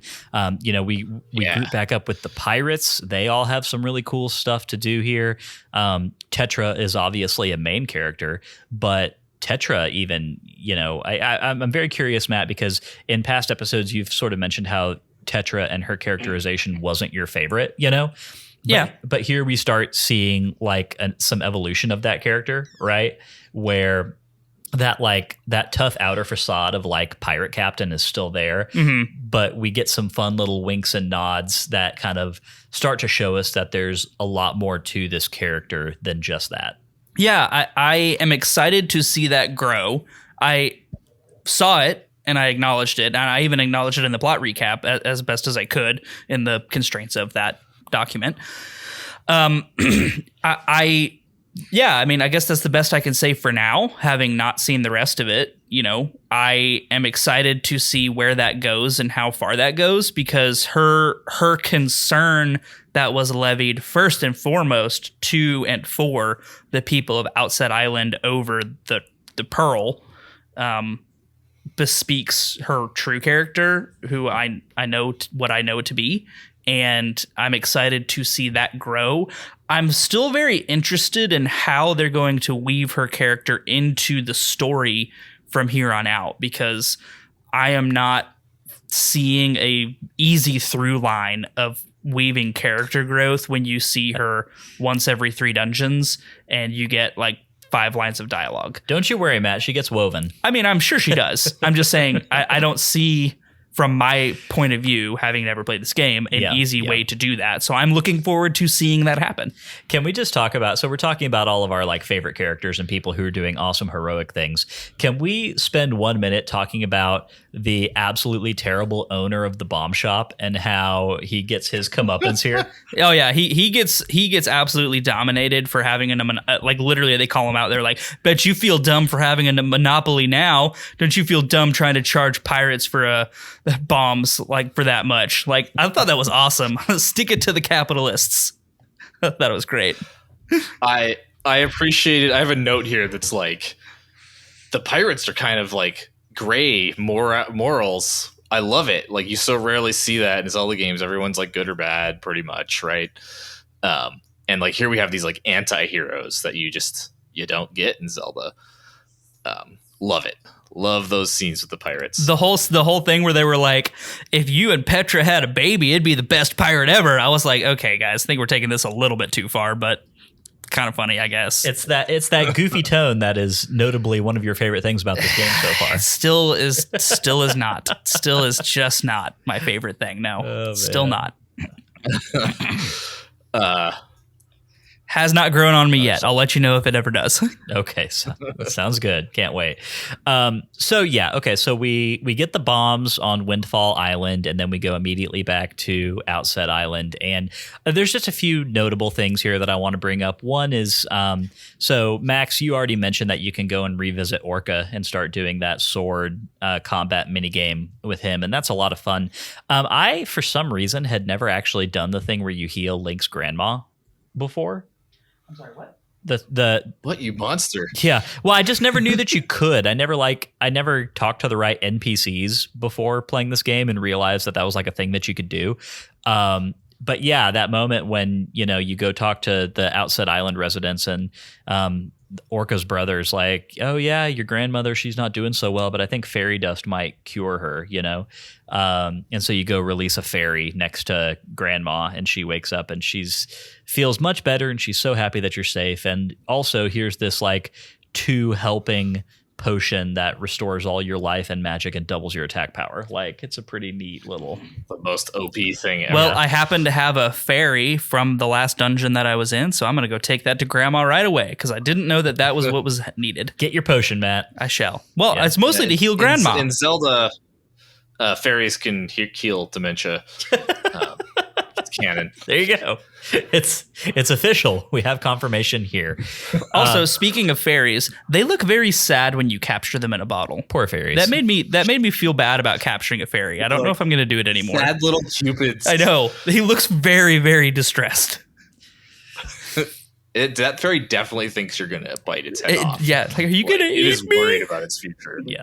No, so after getting Nehru's Pearl from Jabun, who is another interesting character in his own right. I mean, I love this trifecta of ancient Hylian demigods, basically, between Valu, the Deku Tree, and Jabun. Yeah. And also their narrative similarities, like you mentioned, Matt, to Ocarina of Time deities of the land, I guess.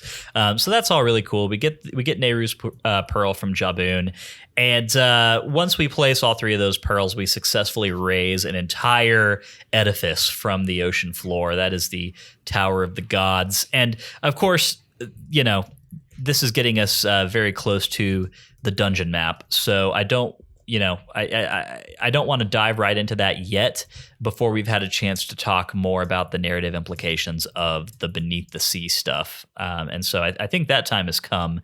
Max, feel free to just blaze that trail for us if you want. Okay, so when I was 13 or 14 or whatever it was, and I played this game for the first time, I didn't know that this was flooded Hyrule. Like, there's some hints here and there. It tickles the back of your mind, but I didn't know. I wasn't sure. It wasn't confirmed. Like, in my head, when I first started this game, I was like, oh, this is like some neighboring sea land or something, or like, we're not in Hyrule anymore. And then I started to get suspicious, of course, but like thinking that the Great Sea is some flooded Hyrule is very different from going down that beam of light and seeing Hyrule still there, lush, like beautiful landscape below you. When at the time, what was racing through my head was that they pulled A Link to the Past on us. And what I was seeing was the second world of the game, which is that I would be able to explore this whole undersea landscape. That's what I thought was going to happen. Like, did you have a similar feeling when you first experienced this? Yeah, Lyndon. This is tough because so I played Wind Waker for the first time in college. I played it real late because I didn't own a GameCube. Like I had an N64 and it was my main console, and then I just basically skipped the GameCube and had an Xbox at that time. And so I definitely did not play this game on its time of release. And so by the time I actually did get around to it, I'm 90% sure that I had this plot point spoiled for me. Just like Matt. Yeah. Yeah, it's hard to avoid it if you're a Zelda fan and it's all these years later. So I had that wild hope in my head. And now you remember a few minutes ago I talked about how loading tech works, right? Yeah. So, to me, it was literally impossible for them to provide me that world to explore with the way their loading was working in this game. But I dreamed. And it was like such a surreal, like otherworldly experience going down there. And like, I think I like held my breath through the whole thing, right? You're going in and it's silent. There's no music. There's no dialogue. There's no sound. Nothing's happening. Like, you see that frozen moblin right in front of your camera and you're like, what happened here? Like, there's such a sense of mystery and like loss here. Right. Well, and it's so tantalizing too, because especially with all of this game's direct callbacks to Ocarina of Time, you get down to this castle, and then the crazy thing is that it even allows you to walk out the back door, or I guess it's the front door of the castle, right? And walk out onto that bridge, and you can see submerged Hyrule. You can see like the land of Hyrule around you. And fictionally, it's just so interesting because as somebody who grew up on Ocarina of Time and loved it, it always felt to me like all of those places were just beyond there, like they were all out there. Yep. And of course, that's not true, right? This is just a little bubble in the game, but like, I must have spent hours like over the course of playing this game, like coming back down here and looking and like trying to look out at that landscape and like spots. I was trying to do that a lot as well. Like, I walked out there before I even went down into the basement. It was actually probably the first thing I did before I completed the basement puzzle. I was like, that door looks like I can go out of it, and I did, and I walked all the way until I hit the bubble, and I was like, no, let me out. It's that the meme of the let me in guy, except let me out. Yeah. Yeah. It's like, out that door is Hyrule, and I want to explore Hyrule. I love Hyrule. Hyrule's my favorite. is my home. But it's so interesting because, and I know this is a discussion that happened on our Discord, but the whole like geography of what's happening here, right, is just so weird because I don't think it's actually been stated yet at this point in the game, but like the implication is that the islands of the Great Sea are like the peaks of mountains from submerged Hyrule, right? And you can even see crazy skinny mountains jutting up from the landscape when you're under the sea, and it looks like they go up towards the sun. It's like, oh yeah, that's like the islands and stuff. It's very weird looking. I think the goddesses like realized they made a mistake, and like Din with her strong flaming arms was like pulled some landscaping shenanigans to raise. She was like, "Look, guys, we're not doing this for everybody." But I just so I'm just know, gonna like, I want to know the logistical implications of this. Like, if you were a scuba diver, could you dive down and like hit the bubble in the Great Sea, and then would you just fall? Yeah, like would you just fall through it, or how does that work? How does it work? When we pull up treasure chests from the sea floor, what is the sea Where are they? floor in this scenario? How long is our grapple hook? Like, did we or how deep is the ocean? That's, I think, a better question. How deep is the actual ocean? Am I going to pull up the sign for Lon Lon? Oh, that would be cool. Like, that's woo, man. That's it. Look, it boggles the mind. It truly turns you upside down if you think about it for too long. But you know, for what it is, it's so cool and so awe-inspiring. And I love this depiction of Hyrule Castle as well. You know, I'm a sucker for being able to go into like Zelda games that allow you to go into Hyrule Castle in like a not corrupted state, because I feel like so often we end up in Hyrule Castle, but it's like evil haunted Hyrule Castle or whatever, you know. But this game, you know, we really do get to see, as Matt said earlier, it's frozen in time. We get to see what Hyrule Castle looked like on the day that it fell, essentially, you know. And it's so fun, and by God, I love whenever the Zelda series is down to reuse the Hyrule Castle theme from Link to the Past. Yeah, it's phenomenal. And it just sounds so good. I think Koji Kondo said in an interview it's his favorite track from Link to the Past. It's really good. And he's right. He is right. He is objectively right, and everybody else's opinions are wrong. Far be it from me to say that Koji Kondo is wrong about anything. I personally still prefer the Dark World theme, but it's really good. But also, yeah, that Hyrule Castle theme is freaking amazing, and I love that it gets I love that it gets a bit of a spotlight here. I love the eerie thing that happens when you first get in there and it's still frozen, and you can hear the soundtrack like trying to poke through, like it's I don't know, like it's a tape that's like worn out. Yeah. It's so neat.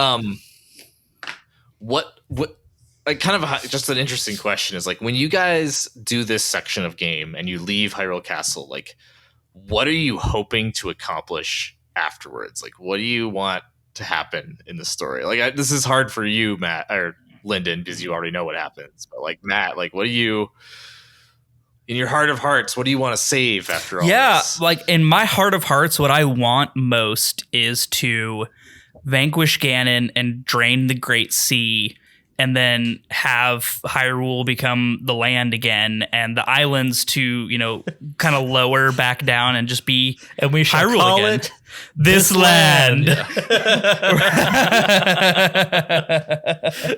Curse your sudden but inevitable betrayal. Yeah.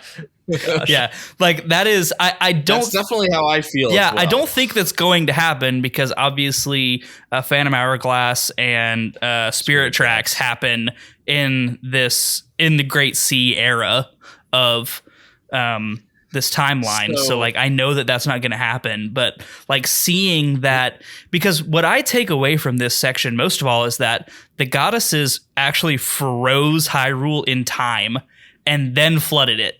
So, like, theoretically, everything is pretty okay down there.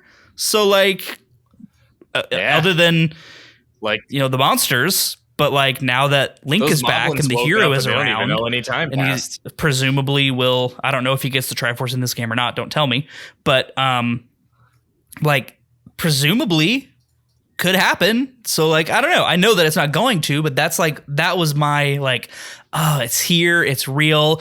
It's not like an underwater haunted castle, like from a horror movie.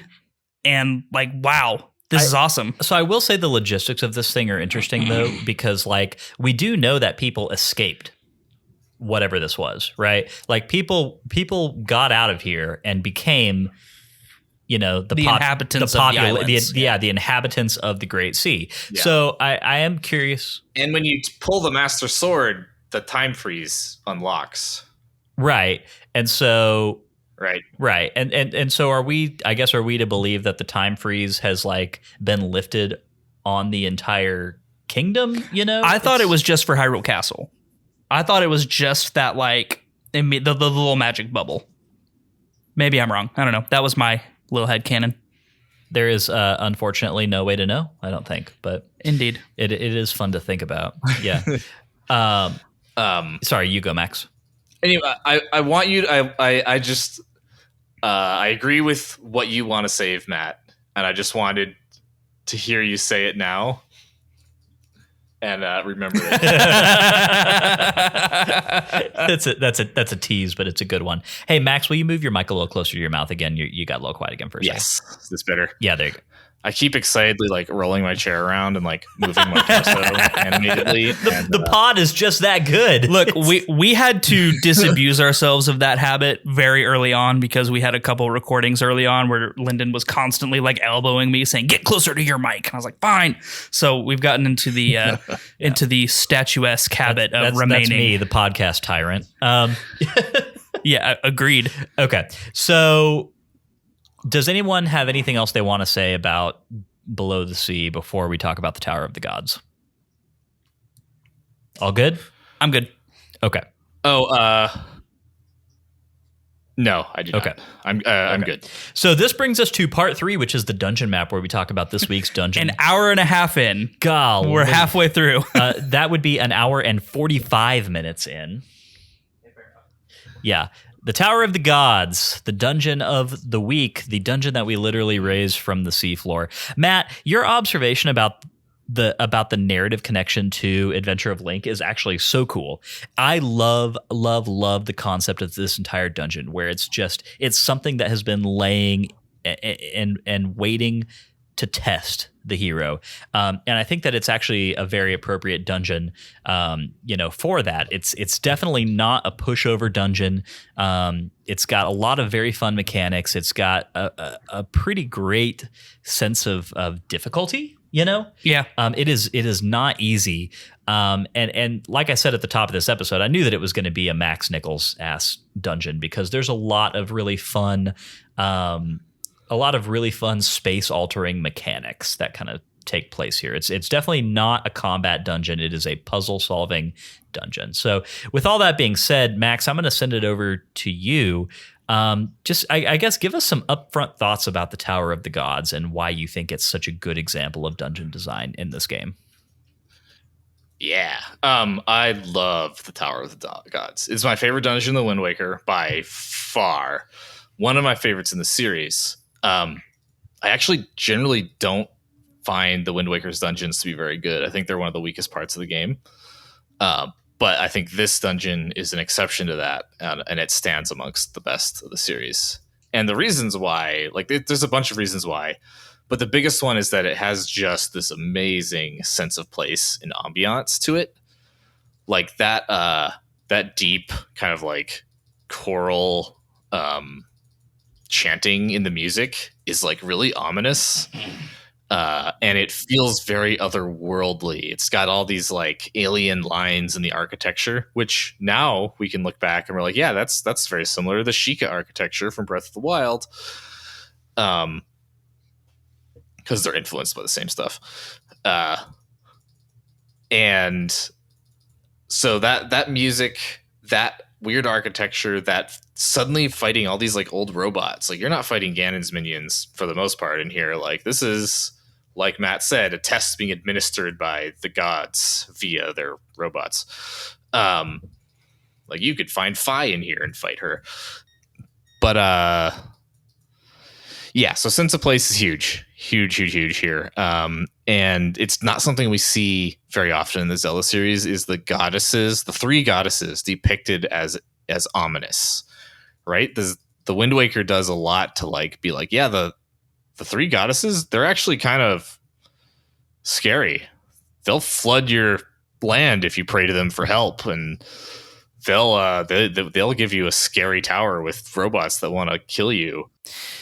So, yeah, I mean, I want to talk for a second about the parallels to Breath of the Wild and kind of the techno fantasy of everything, because that's something that I had kind of forgotten about this dungeon. I remembered it being very ancient, and Max, I think in the Discord you mentioned that a lot of the architecture is like, Incan, like very very Central American ancient in its aesthetic. And that's definitely true. But we've got like a lot of like neon blue glowing robotic creatures. And I mean, honestly, stuff that feels straight out of a Breath of the Wild shrine here. So, Matt, let's go ahead and throw it to you. Just from a mechanics standpoint, this dungeon has a lot going on. We have a constant raising and lowering of the water. We've got a mechanic involving the controlling of statues that have to go on certain plinths. Of course, we have the return of one of your favorite items in any Zelda game. So bows and arrows. Lots of stuff going on here. How did you feel about this dungeon? Yeah, I really, really liked this dungeon. I think that this has to go in my top 5 Zelda dungeons I've ever played. And it was a little bit on the brink there when we started doing the first statue and he was just following you around. Nobody likes escort missions. Escort missions are literally always the worst in every game ever. And I was very terrified that we were about to have just a slew of escort missions, but it turned into not that, and instead turned into, how do you use the new ability of controlling special objects to maneuver around and solve a puzzle. And I love that mechanic. That was a very fun mechanic. It was a little bit like the beetle in Skyward Sword, where you go into a different viewpoint and maneuver around with a different object.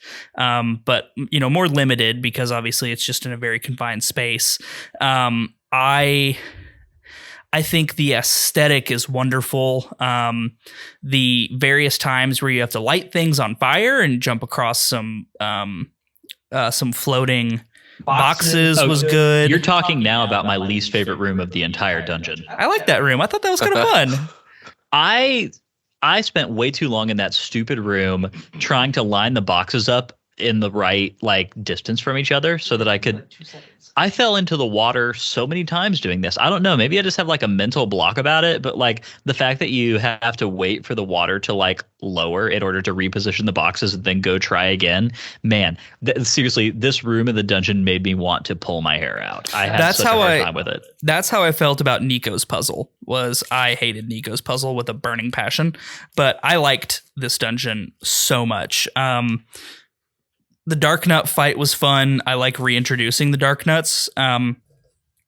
This bow, I need to get a feel for it. It feels like its range is substantially less than most other bows that I can remember. It's definitely not the sniper rifle of Ocarina of Time and Majora's Mask. Oh, for sure, yeah. It's got a really satisfying clink sound when it hits things, though. It does. It's very kinetic feeling. I like it a lot. It's the flight path of the arrow is also a little bit weird. It kind of wobbles, so I thought that was a little interesting. The room that has the bunch of switches, the eye switches and the moving platforms, that one I felt was a little bit much maybe. But man, really, that's the only thing I can say against this dungeon. Oh, that's not true.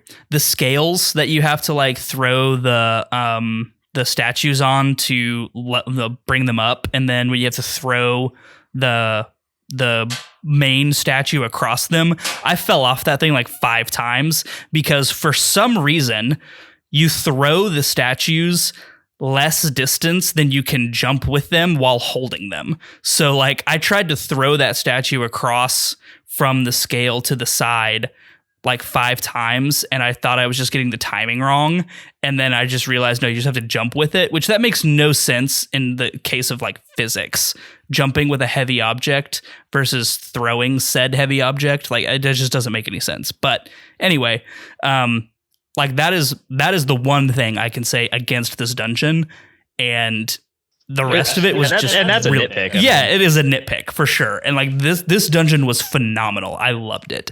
It was so good. Yeah, I don't think this dungeon is perfect. I I think it has flaws, such as like waiting for the water to rise and lower is kind of tedious if you're not solving every problem right away. And like I kind of wish it had a little bit more spatial reasoning you had to do, right? Like you kind of always know what rooms you need to go to next.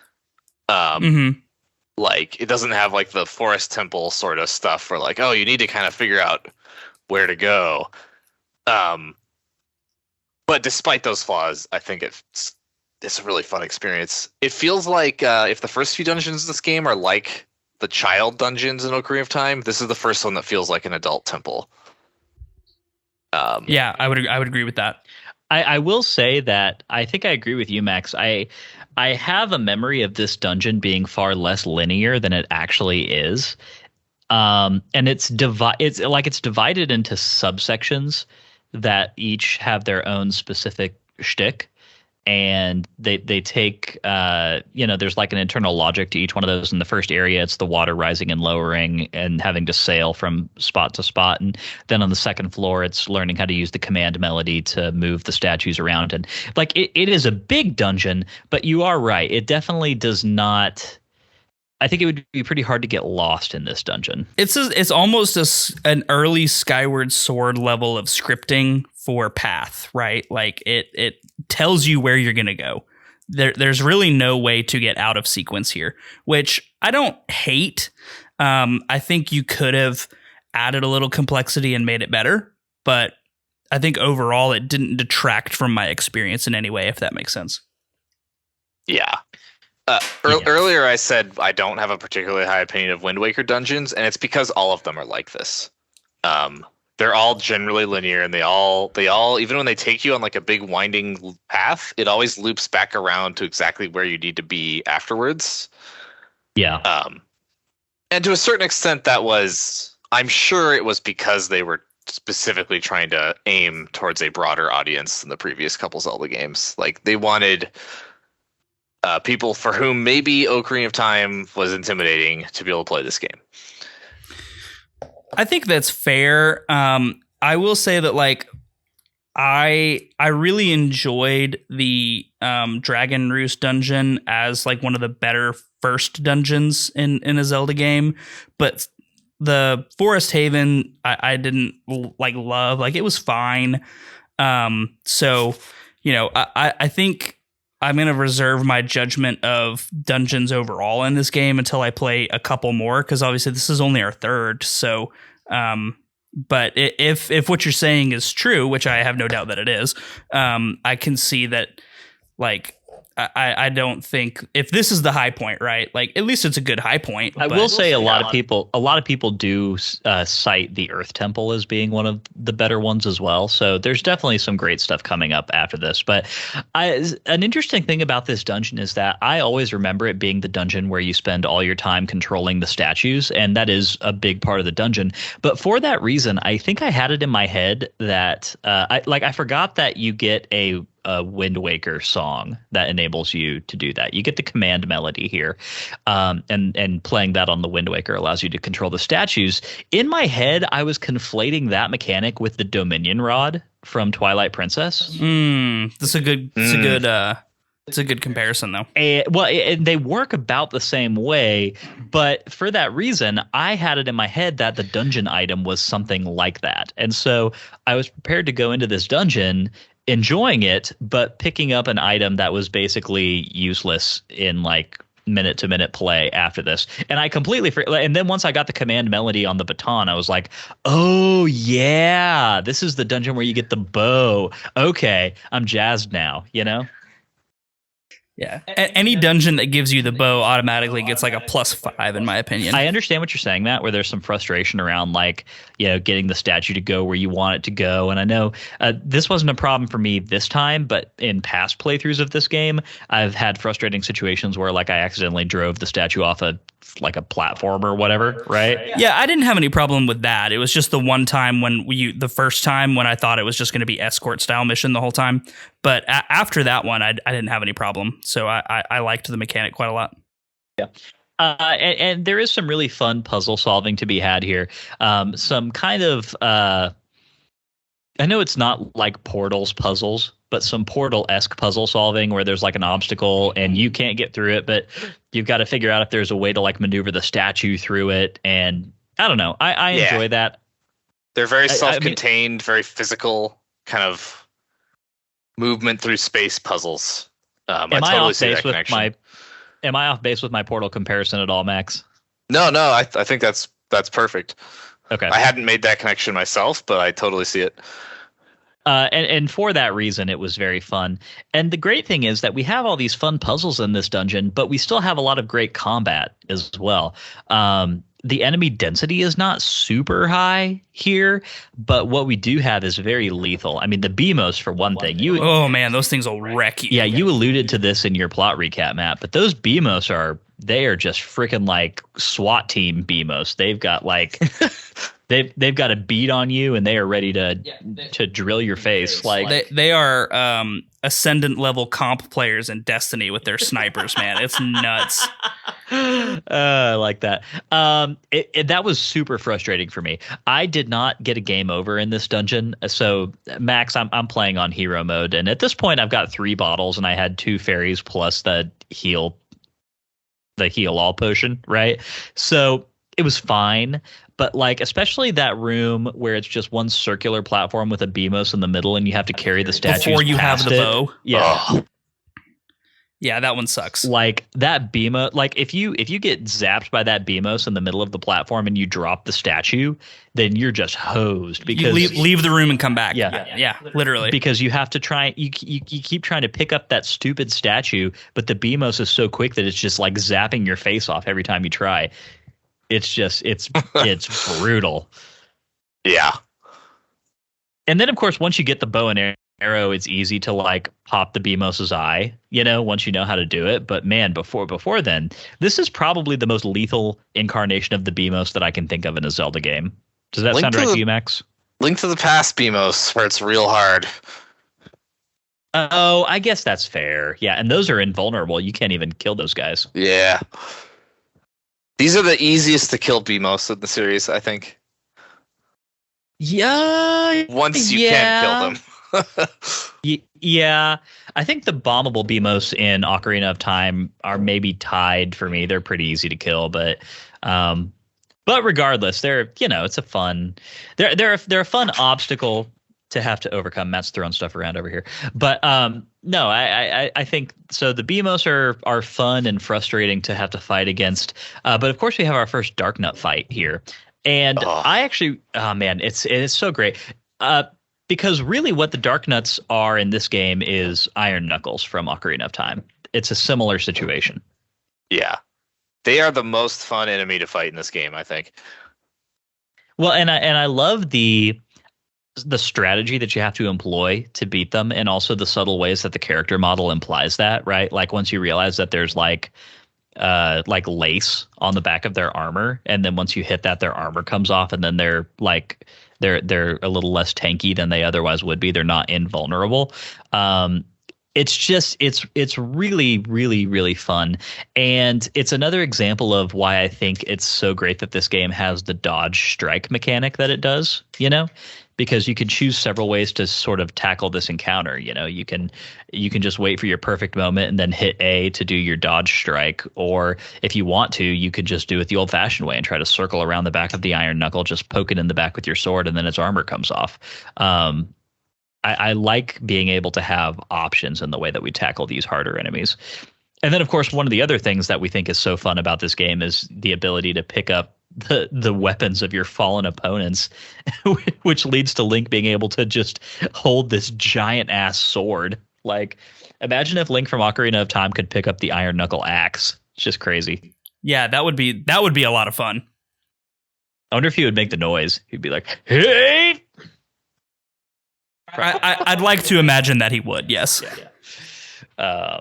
And it's so fun too, because this is such a classic Zelda thing too, where you meet an enemy for the first time and it's one of that enemy by themselves, and it's kind of like, the process of figuring out how to beat it requires some trial and error, and you do it and you feel great about it, And then later in the game, you have to fight like 10 of these dudes in a room together. Yeah, like 20 minutes later. Exactly. Which I have to say, that was a lot of fun for me. I really, really enjoyed that. Yeah, but that's obviously not a part of this, not a part of the dungeon. But anyway, all that is to say, so I'm thinking now about the progression of this thing. So you get the bow at that point, and after that, this dungeon does come to a point where, so you remember earlier I was saying that it was subdivided into distinct sections, right? There's the lower floor and then the statue floor. I had it in my head that there was another major floor after that. Yeah. In which you had to get the boss key. But it just kind of ends very abruptly. Yeah, it feels like it's missing kind of a denouement, like a breath before the plunge moment where they're kind of building up to a boss, but then you're like, oh, okay, I know the boss is coming. Like it's more like suddenly, oh, the boss is coming. Yeah. And it's one of those dungeons where like you get the boss key in the room right before you need to use the boss key, you know? And so I think if I do have a criticism at all here, which I don't, it's again a small one because this is all tons of fun, it would be that I think this dungeon, it feels like we got 2/3 of a dungeon here, you know, and the last third was just kind of is missing. It's missing in action. But with that being said, it still took me a solid 45 minutes to an hour to clear this thing. So it's tough to complain about it too much because that's a perfectly respectable amount of time in which to try and tackle a dungeon. And everything that we got here was super fun. Of course, once we do get the boss key and we move forward, we get into the boss chamber and we are able to fight what is essentially a mixture between Bongo Bongo and Andros from Star Fox. I thought Star Fox as soon as this guy popped up. I was like, hey, it's a Star Fox boss. It's got the eyes on the hands. Actually, there's a boss in Mario 64 like that as well. There is? Yeah, in the pyramid. Nintendo Oh, that's right. Yeah. Loved disembodied like floating hands with weak points in the middle of the palms. There's two of these in Star Fox actually. There's also the one in the where you have to fight through the ton of ships, and it's the one where Slippy can get knocked into the planet. Oh, that's right. Yeah. Okay. It's I guess, can we call it a trope at this point? I love the boss music for Godan. It's so good. Well, I'm glad I at least now know the boss's name. Max, I mean, are you with me on this? Like, do you wish that we were displaying the boss's names at the beginning of these encounters? Yes. There's a part of me that wonders if they did display these names in the GameCube version, because I feel like they displayed the names, and maybe I don't know why else I would know them. Like I was done with strategy guides by the time this game came out. I didn't buy them anymore because they were boring by this point. I know the name by memory of exactly one boss in this game, and it's Mulgara. And all the rest of them, I'm just like, nope, got no clue. Like I've had to Google it. Last week there was a little bit of a dust up where I was, I think, incorrectly trying to pronounce the name of Ali Demos or whatever it is. But regardless, all that is to say, I think this is a pretty fun boss. Not the most difficult in the world. You definitely do have to be a little agile, as like once you get done with a damage phase, it has like a pretty damaging like mortar attack that launches at you. It's like brutal bombardment, like beam attack is really scary. Like I feel this visceral sense of like, oh, every time it fires. Like it really is just like it spends a few seconds trying to carpet bomb Link, and then we move on with the fight, and that's all fun. But of course, the crux of the fight itself is that you just have to damage the weak points on both palms and then both eyes, and then you can drop bombs in its mouth. You do that 3 times, and because of course you do it 3 times, and then the boss is defeated. I think that this would have been a lot more difficult if Z targeting or L targeting or whatever was not an option for it. Like I think that made it a lot easier, just that you could kind of hold the target button and then just let your arrows go where they needed to go. And I don't know if like I don't know if there's a way that they could have like suppressed that functionality, so that it's harder. But that's a small nitpick. I will say I love that you don't like destroy this boss at the end of the fight. I appreciate that it just goes back into its eternal slumber. It just like fades back into the wall. It's like, okay, cool. Yeah. Once again, this was not like a malevolent thing. This is like at the end of the day, this is an experience that is aiding me as the hero. I thought that was fun. Yeah. Godan's a good guy. Godan is one of the good guys. That's for sure. So does anyone have anything else they want to say about Tower of the Gods before we move on into the later sections of the Sacred Realms rundown here? We hear Link talk for maybe the first time in the series. Come on. He speaks in English and he says, "Come on." So Link talks, but only to ancient haunted statues. Everyone else gets like winks and nudges. But the inanimate sassy looks. Yeah, but the inanimate objects they get shouted at. So there you go. There's that debate settled. Link is not in fact mute. He can talk. He's just very bad at it. Oh man. That's all. That's nothing else after that. Yeah, okay. Good stuff. So Tower of the Gods, an all-time great, I think definitely a high point of this game so far. And safe to say that we all really enjoyed it. Hey, listen. Hello, Editing Mike here. Just a quick note that unfortunately we had to postpone finishing the recording of this episode. We had a few different audio glitches that we were experiencing, some of them hardware related, actually basically all of them hardware related, while we were trying to finish up recording this episode the other night. Thankfully, everything is there. We didn't lose any audio, so that's always good news. We hate it when that happens, and that didn't happen. So that's great. However, we are having to pick up everything after the dungeon map and finish out this recording a day and a half after the parts that you previously heard. So in the event that it sounds just a little bit different than the front half of the episode, there is your answer. Sorry if it's a little jarring, but hopefully we can stitch this thing together and it sounds sounds totally fine as a final product.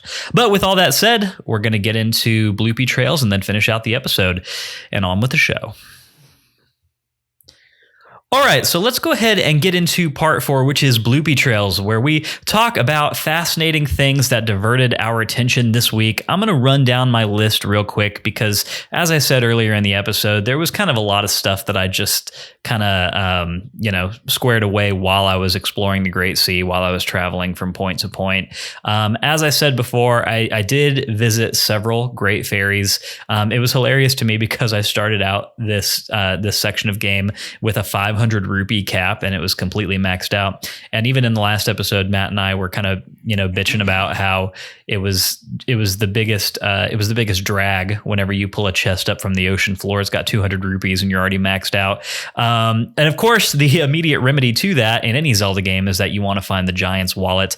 It turns out that there are 2 wallet upgrades that you can get in this section of the game, at least 2. I don't remember if there's more than that, but visited 2 great ferries and got 2 wallet upgrades. I can now hold 5,000, so it's going to be a seafloor chest extravaganza on my end of things from here on out. Go get all the chests off the seafloor. Got to get all that money. I want to hit that 5,000 cap as quickly as possible. That'll be my new little challenge for myself. And then in addition to that, I did not play Sploosh Kaboom again, as Matt did on Windfall Island.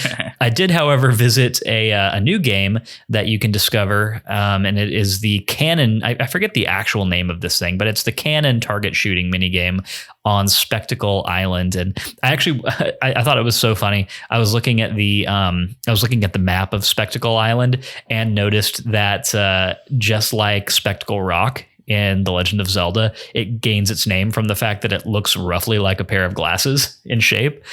So yeah, that's the kind of thing that I never would have known to look for without our playthrough of The Legend of Zelda. So that's fun. But yeah, the cannon shooting mini game I thought was a great time. It's much easier than Sploosh Kaboom. And it's a heart piece that completed a new heart container for me. So That was great fun. Let's see. Oh, and then the third Great Fairy I visited upgraded my bomb bag. I can now carry 60. So I think that's pretty much everything I got up to this week. I think last week I actually forgot to mention that I had completed the side quest with, what's his name? Bato, the male the mail sorting apprentice from Dragon Roost Island. I don't know what his name is. I haven't done it. There's a little side quest you can do there if you go back up to the mail sorting room. I think you have to complete the mini game with 25 total sorted letters, and that will kick off a little quest where you mail a letter from, I think it's Bato, to his mom, and then later on his mom will mail a piece of heart back to you. So, oh, okay. Well, then I should probably do that. Quick and easy thing to do.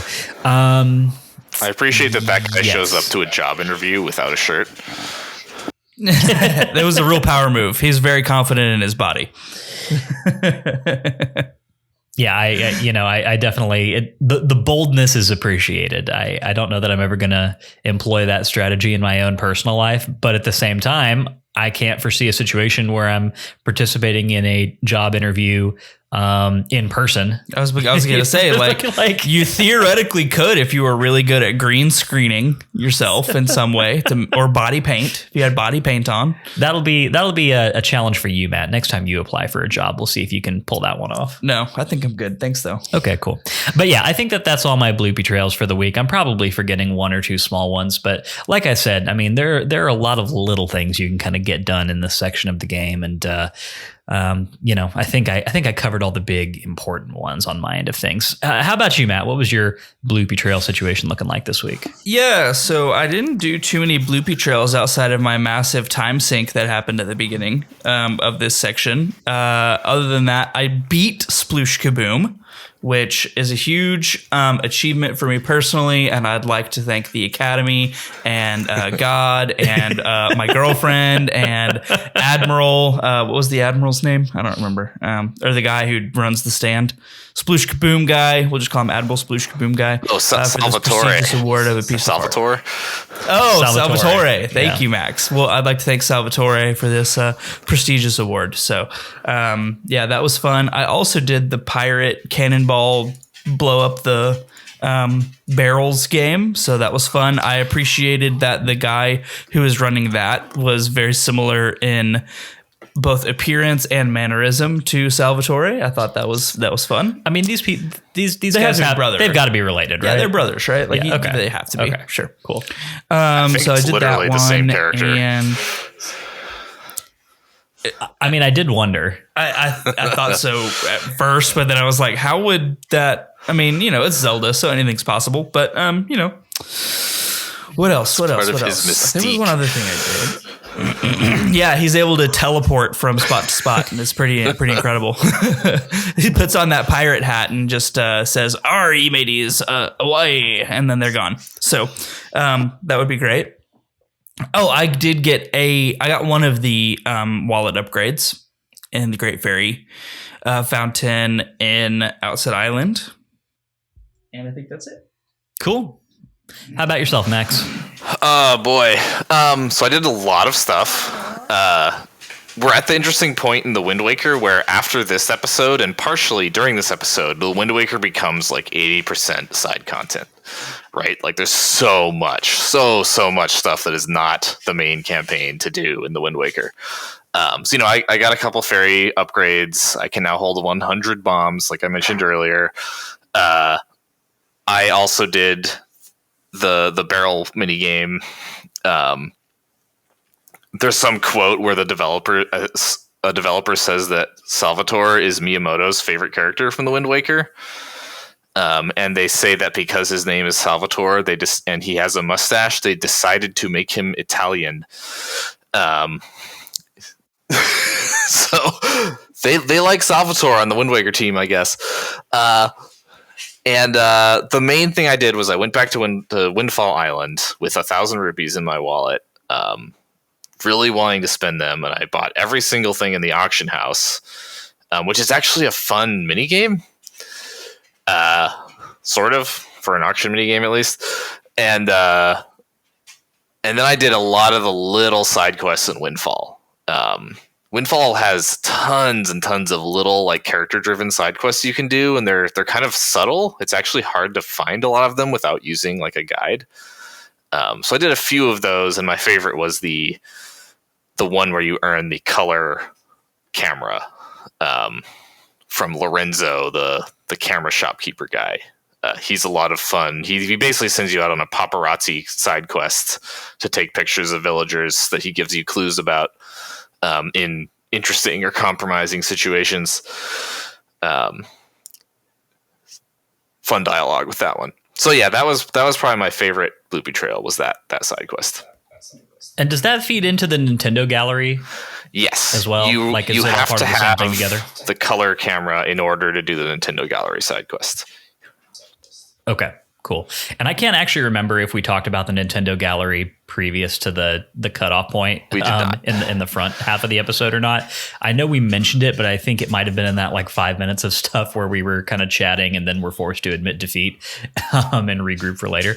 But the Nintendo Gallery that we're referring to is the extra piece of content on the Forest Haven Island that Matt and I mentioned last week. It's possible to use the Deku Baba pods to kind of shoot up even further in the Deku Tree's chamber than you did previously. There's a little landing that you can get to and fly down to a nearby island with the Deku leaf. And yeah, there's a cool area in there called the Nintendo Gallery that you do need the colored pictograph box to participate in. I don't know exactly what happens there yet because I've never done it before and I don't have the pictograph box, but yeah, I'm gonna go continue checking in on that over the next few weeks and we'll see what we see. In the I won't really spoil the details of it, but in the original Wind Waker, that it was a huge side quest, and I think it still is. And it was one of the very rare places in the Zelda series where you could permanently miss stuff and have to do a new game plus in order to actually finish it. I haven't checked, but I'm guessing that they have plugged that hole in this one, but I don't know for sure. Yeah. Well, and even if they haven't, that falls squarely under the umbrella of like non-necessary content. I know that it can still be really disappointing for a player to miss it, you know? Yeah. But still, it's not like it's not game required sort of stuff necessarily. It is just a fun little Easter egg, and we definitely appreciate those whenever they're scattered throughout these games. Anything else notable for you, Max? Not on the Bloopy Trail front. Okay, cool. Well, I feel like we can pretty safely move on then to part 5, which is Z targeting, where we lock on to fascinating characters or enemies that we happen to cross. Matt, I'm going to send this one to you first. Oh my goodness. I think I am going to give it to King of Red Lions this week. And since he's the companion character, it's the only week that I can give it to him. I think that his developing background, and so I guess it's more of a preemptive Z targeting than a real Z targeting because of this week, but this week prompted it, so I don't know. He just knows so much, like he can speak ancient Hylian, I presume. He has so much knowledge of not only the Great Sea, but the surface world and also the lore of Hyrule. And he like stands up for us to Jaboon to like say like, hey, you know, maybe he's not the hero of old, but he's, you know, about as good as we're going to get, which I don't know if that's as a much of a compliment as I'm making it out to be or not. But it, you know, he at least went to bat for us a little bit. So, all of that, and I think he is really growing on me as one of the better companions that we've had in the series so far. So, King of Red Lions for me this week. That's a really good pick, Matt. I feel like in the grand scheme of the narrative of this game, maybe you're shooting your King of Red Lions load just a little early. I don't know. Of course, you have no way of knowing that. Well, I unfortunately do know who he is, and I'm not going to spoil that for anyone who doesn't. But that's why I'm blowing it a little early, so that there's opportunity for everybody else to have a King of Red Lions love throughout the course of the show. Is this your sharing is caring Z targeting pick? This is my sharing is caring Z targeting pick. Yes. You're the best. We appreciate it, Matt. Max, I'm going to send it over to you. What's your Z targeting selection for this week? This is very hard, and I thought about it a lot because I honestly think like every NPC in the Wind Waker is fun and interesting and full of personality. Like Brando Windfall Resident 7 has more personality than the entire cast of Twilight Princess.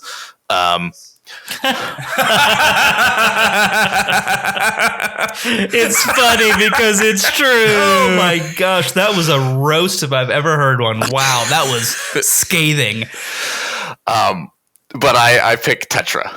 I love Tetra as a character for a variety of reasons, some of which we've seen so far in this playthrough and some of which we haven't. But this section of gameplay is when, like, before we met Tetra at the beginning of the game, and she was sarcastic, she was scathing, she was kind of funny, she was kind of mean, and she was interesting. There were unanswered questions about her. And this time around, a lot of that is still true, but we start to see the curtain get pulled back a little bit on, like, what is her true personality? Like, what does she really care about? Like, oh, she's actually like a subtle and good leader of these pirates because she can like manipulate them and she knows them really well. And like, I just really enjoy the view of Tetra we get in this section of the game. So nice. Yeah, that's my pick. Yeah, Tetra definitely has some really good moments this week, and I actually heavily considered choosing her and decided not to because, again, the rule is that for the main hosts of the show, once we have picked one of the main characters in a game for Z targeting, that character is then ineligible to be picked again for the rest of the game. And I didn't want to close that avenue off for myself just yet, because I know there's some cool Tetra moments coming later in the game. I'm actually going to go with decidedly not a main character, but still a great one. My Z targeting pick for this week is going to be Nico the Pirate, who, like, bless this guy. I appreciate his support and his willingness to be a good friend to Link. He's the lowest man on the ladder and he feels like he's got something to prove, which is understandable. What's not understandable is that in an action that's completely at odds with that fact, he decides to go ahead and just give his entire crew's biggest score of treasure they've had recently to Link for passing a very simple challenge. Hey, do you think it was simple? I hated that challenge. That was sucked. You don't like rope swinging? Oh no, it was terrible. Do you know, Matt? Well, you can pull the button to stop swinging. No. Yeah. Yeah, you hold. Important. I think it's the right trigger. Can you slide down? Yes. Oh, see, you know what? How do you slide down it? Because that was the part that was killing me. If you hold that same button while it's stopped, you can climb up or down ropes. I am furious. Yeah, furious. I wasted like easily half an hour on that stupid thing trying to time it right. Ugh. Did we just change your whole world, Matt? Well, at least that part of it, yes. Okay, cool. It's a really good pro tip. If you didn't know that, because it is actually not super clearly communicated in game aside from HUD button prompts. Now that I think about it, yeah, if you are frustrated while grappling or swinging between ropes, yes, you can stop the swing. You can climb up and down the rope. Makes everything a ton easier. Anyway, Nico, just a real bro. We need some bombs. The pirates have gone to all this trouble to shake down the bomb shop owner and to steal his entire stock. And this little guy just gives them all to us, or at least when we start the game, he thinks that he's giving them all to us. Tetra makes it very clear via the little dialogue event that happens after we complete this task that they do still have some other bombs squirreled away. So he was definitely not going to give away the whole cache, but it sure seems like he thought he was going to. And I just don't know if that's like top tier pirate behavior. I would say that that's probably the reason he's on the bottom of the ladder there, because you don't give away treasure. Yeah, some real swabby move. It is a real swabby move. You're never going to become one of the big guys if you're just giving away all the good explodey treasure. So, yep, Nico the Pirate going to be my pick for this week. Let's go ahead and get, with all of that being said, into our final segment of the Sacred Realms Rundown. That is, of course, part 6, which is our final thoughts, where we allow Matt to wrap up this section of the game in as succinct a way as he can think to do. Good luck. Take it away, Matt. Well, succinctness will not be a hallmark of this section this week, that's for sure. As it was not for the plot recap. We start this section of the game leaving the forest haven and beginning our journey kind of across the waters of the Great Sea. If you're smart about it, you won't quite do that just yet. Instead, you'll head straight over to Great Fish Isle, where we get to see firsthand and probably most terrifyingly of any game, Ganon's supernatural powers that he has brought to bear on the world. The Isle is destroyed, and it sets a real tone for the rest of this section of game of urgency and stakes. It raises the stakes quite a lot. There is a lot to do and a lot of great things that happen within this section, from ambiance changes because of the perpetual storm and the spooky music, to returning to Windfall Island and seeing our favorite pirates at work once again, and shaking down some monopoly wielding capitalist pigs, giving them the what's for. We then progress on to rescuing the the sea spirit, and getting the last pearl, which brings an interesting light to our relationship with the King of Red Lions, where it's made pretty obvious that, we are basically the best that they can find right now, but not necessarily the best in the world.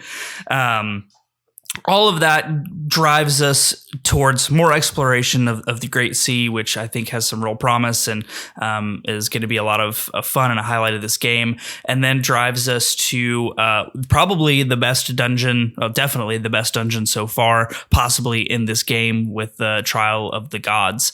And what was a truly phenomenal dungeon that was maybe a little bit abbreviated at the end, but rewarded us with a great new item, a great new melody, and had some awesome mechanics that were fun and interesting and engaging, and topped off with a really phenomenal boss fight that, while being a basic direct callback to Star Fox, still ended up being a lot of fun and feeling new enough to keep our interest. So all of that then culminates in probably the biggest lore dump of the game so far, where we discover the sunken Hyrule Castle underneath of the sea and grab the Master Sword for ourselves, which really solidifies us on our path to defeating, or at least challenging, Ganon with the sacred blade that is so prominent in most Zelda games, and really just a phenomenal and chunky and beefy section of game that kept us engaged in many different ways throughout the entire section. So looking forward to next week, where we continue that. Well done, Matt. As always, you are a maestro at the recapping of plot, whether it be succinct or whether it be long form in the plot recap. Thank you. There's a reason that we continue foisting this responsibility on top of your worthy shoulders. Well, thank you. I appreciate that.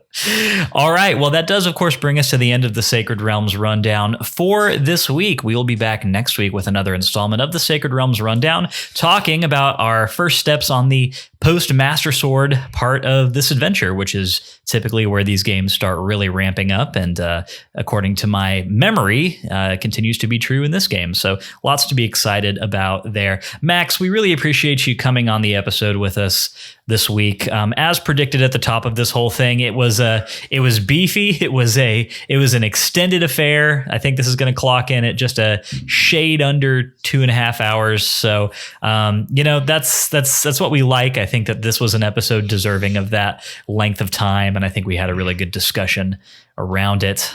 I think that most people who are recurring listeners of this show already know where to find you and where to go check out stuff like Hyrule interviews and then your own personal social channels. But just in case this hypothetical listener is not aware of those things, please let us know where everyone can go to follow you and to check out what you're doing. Yeah. Okay. So I'm not active on Twitter as much anymore, but I am a professional game designer. I work at Bungie as an activity Why is that, designer. Max? Politics. And fear for my personal data. But and on the side, I run HyruleInterviews.com, which is a database of, I'm trying to collect every interview that's ever been done with anyone who's worked on a Zelda game, which is a lofty goal. I have hundreds tracked in this database, and I have a automated bot that posts quotes daily on Twitter, which is called Hyrule Interview, because of the character limit. And you can also find me at my personal game design blog, which is namelessequality.com. And that's me. Excellent stuff. Definitely go give Max a follow and keep it tuned into Hyrule Interviews if you don't already, because that's an excellent resource for any Zelda fan. Max, I am not sure if we're going to have you back on in the back half of this season or not. I think we're pretty much full up going into the end of this game, but I will definitely let you know. I need to go look at the schedule and see if we've got room for another Max Nichols episode before this season ties up. But regardless of where we land on that, fair to say this will not be the final appearance of Max Nichols on Sacred Realms Pod. That would be a tragedy. We will be more than happy to have you back for whatever the next game that we play is. Certainly we're going to go back to top downs after this. So that is the question of what that's going to be is one that is intriguing to me. I think that it's kind of completely up in the air which way we're going to go after this. So we'll see. Yeah, I will come back anytime. Thanks for having me. We love it. We love it. You are truly one of the MVP guests in the canon of Sacred Realms. So it's always a great time, and wish you the best as we go into the holidays and as we start getting wrapped up for the year. And hope that you have a nice, relaxing vacation. I think you've earned it. All right. Well, with all that being said, if you enjoyed today's show and you would like a little extra Sacred Realms in your life, you can head over to patreon.com/Sacred Realms Pod and become a patron. If you've got no rupees, it's not a problem. 5-star Apple Podcast reviews are a great free way to support us. More reviews means that more people see our show, and that makes us very happy, Hylians. Follow us on Twitter and Instagram at Sacred Realms Pod for updates on the podcast and for behind-the-scenes action. Sacred Realms will be back next Wednesday with our thoughts on The Wind Waker Chapter 5. We'd love for you to play along with us and to share your thoughts on our social channels. The Wind Waker can be played in its original format on the Nintendo GameCube. It can be played in its HD remaster on the Nintendo Wii U, or it can be played on a variety of other devices, given your access to the Dolphin emulator, which will run it on any gaming-compatible PC. But in the meantime, may your hearts be full, may your arrows never miss. We'll catch y'all next time. Sacred Realms is an independent podcast production, which is produced, edited, and mixed by me, Lyndon Willoughby. Our music comes from Zelda and Chill by Mikkel and is graciously provided to us by Mikkel and Game Chops Records. Zelda and Chill is available to stream on Spotify or to purchase directly from GameChops.com. Finally, our thanks go to Nintendo for creating such exceptional and innovative experiences.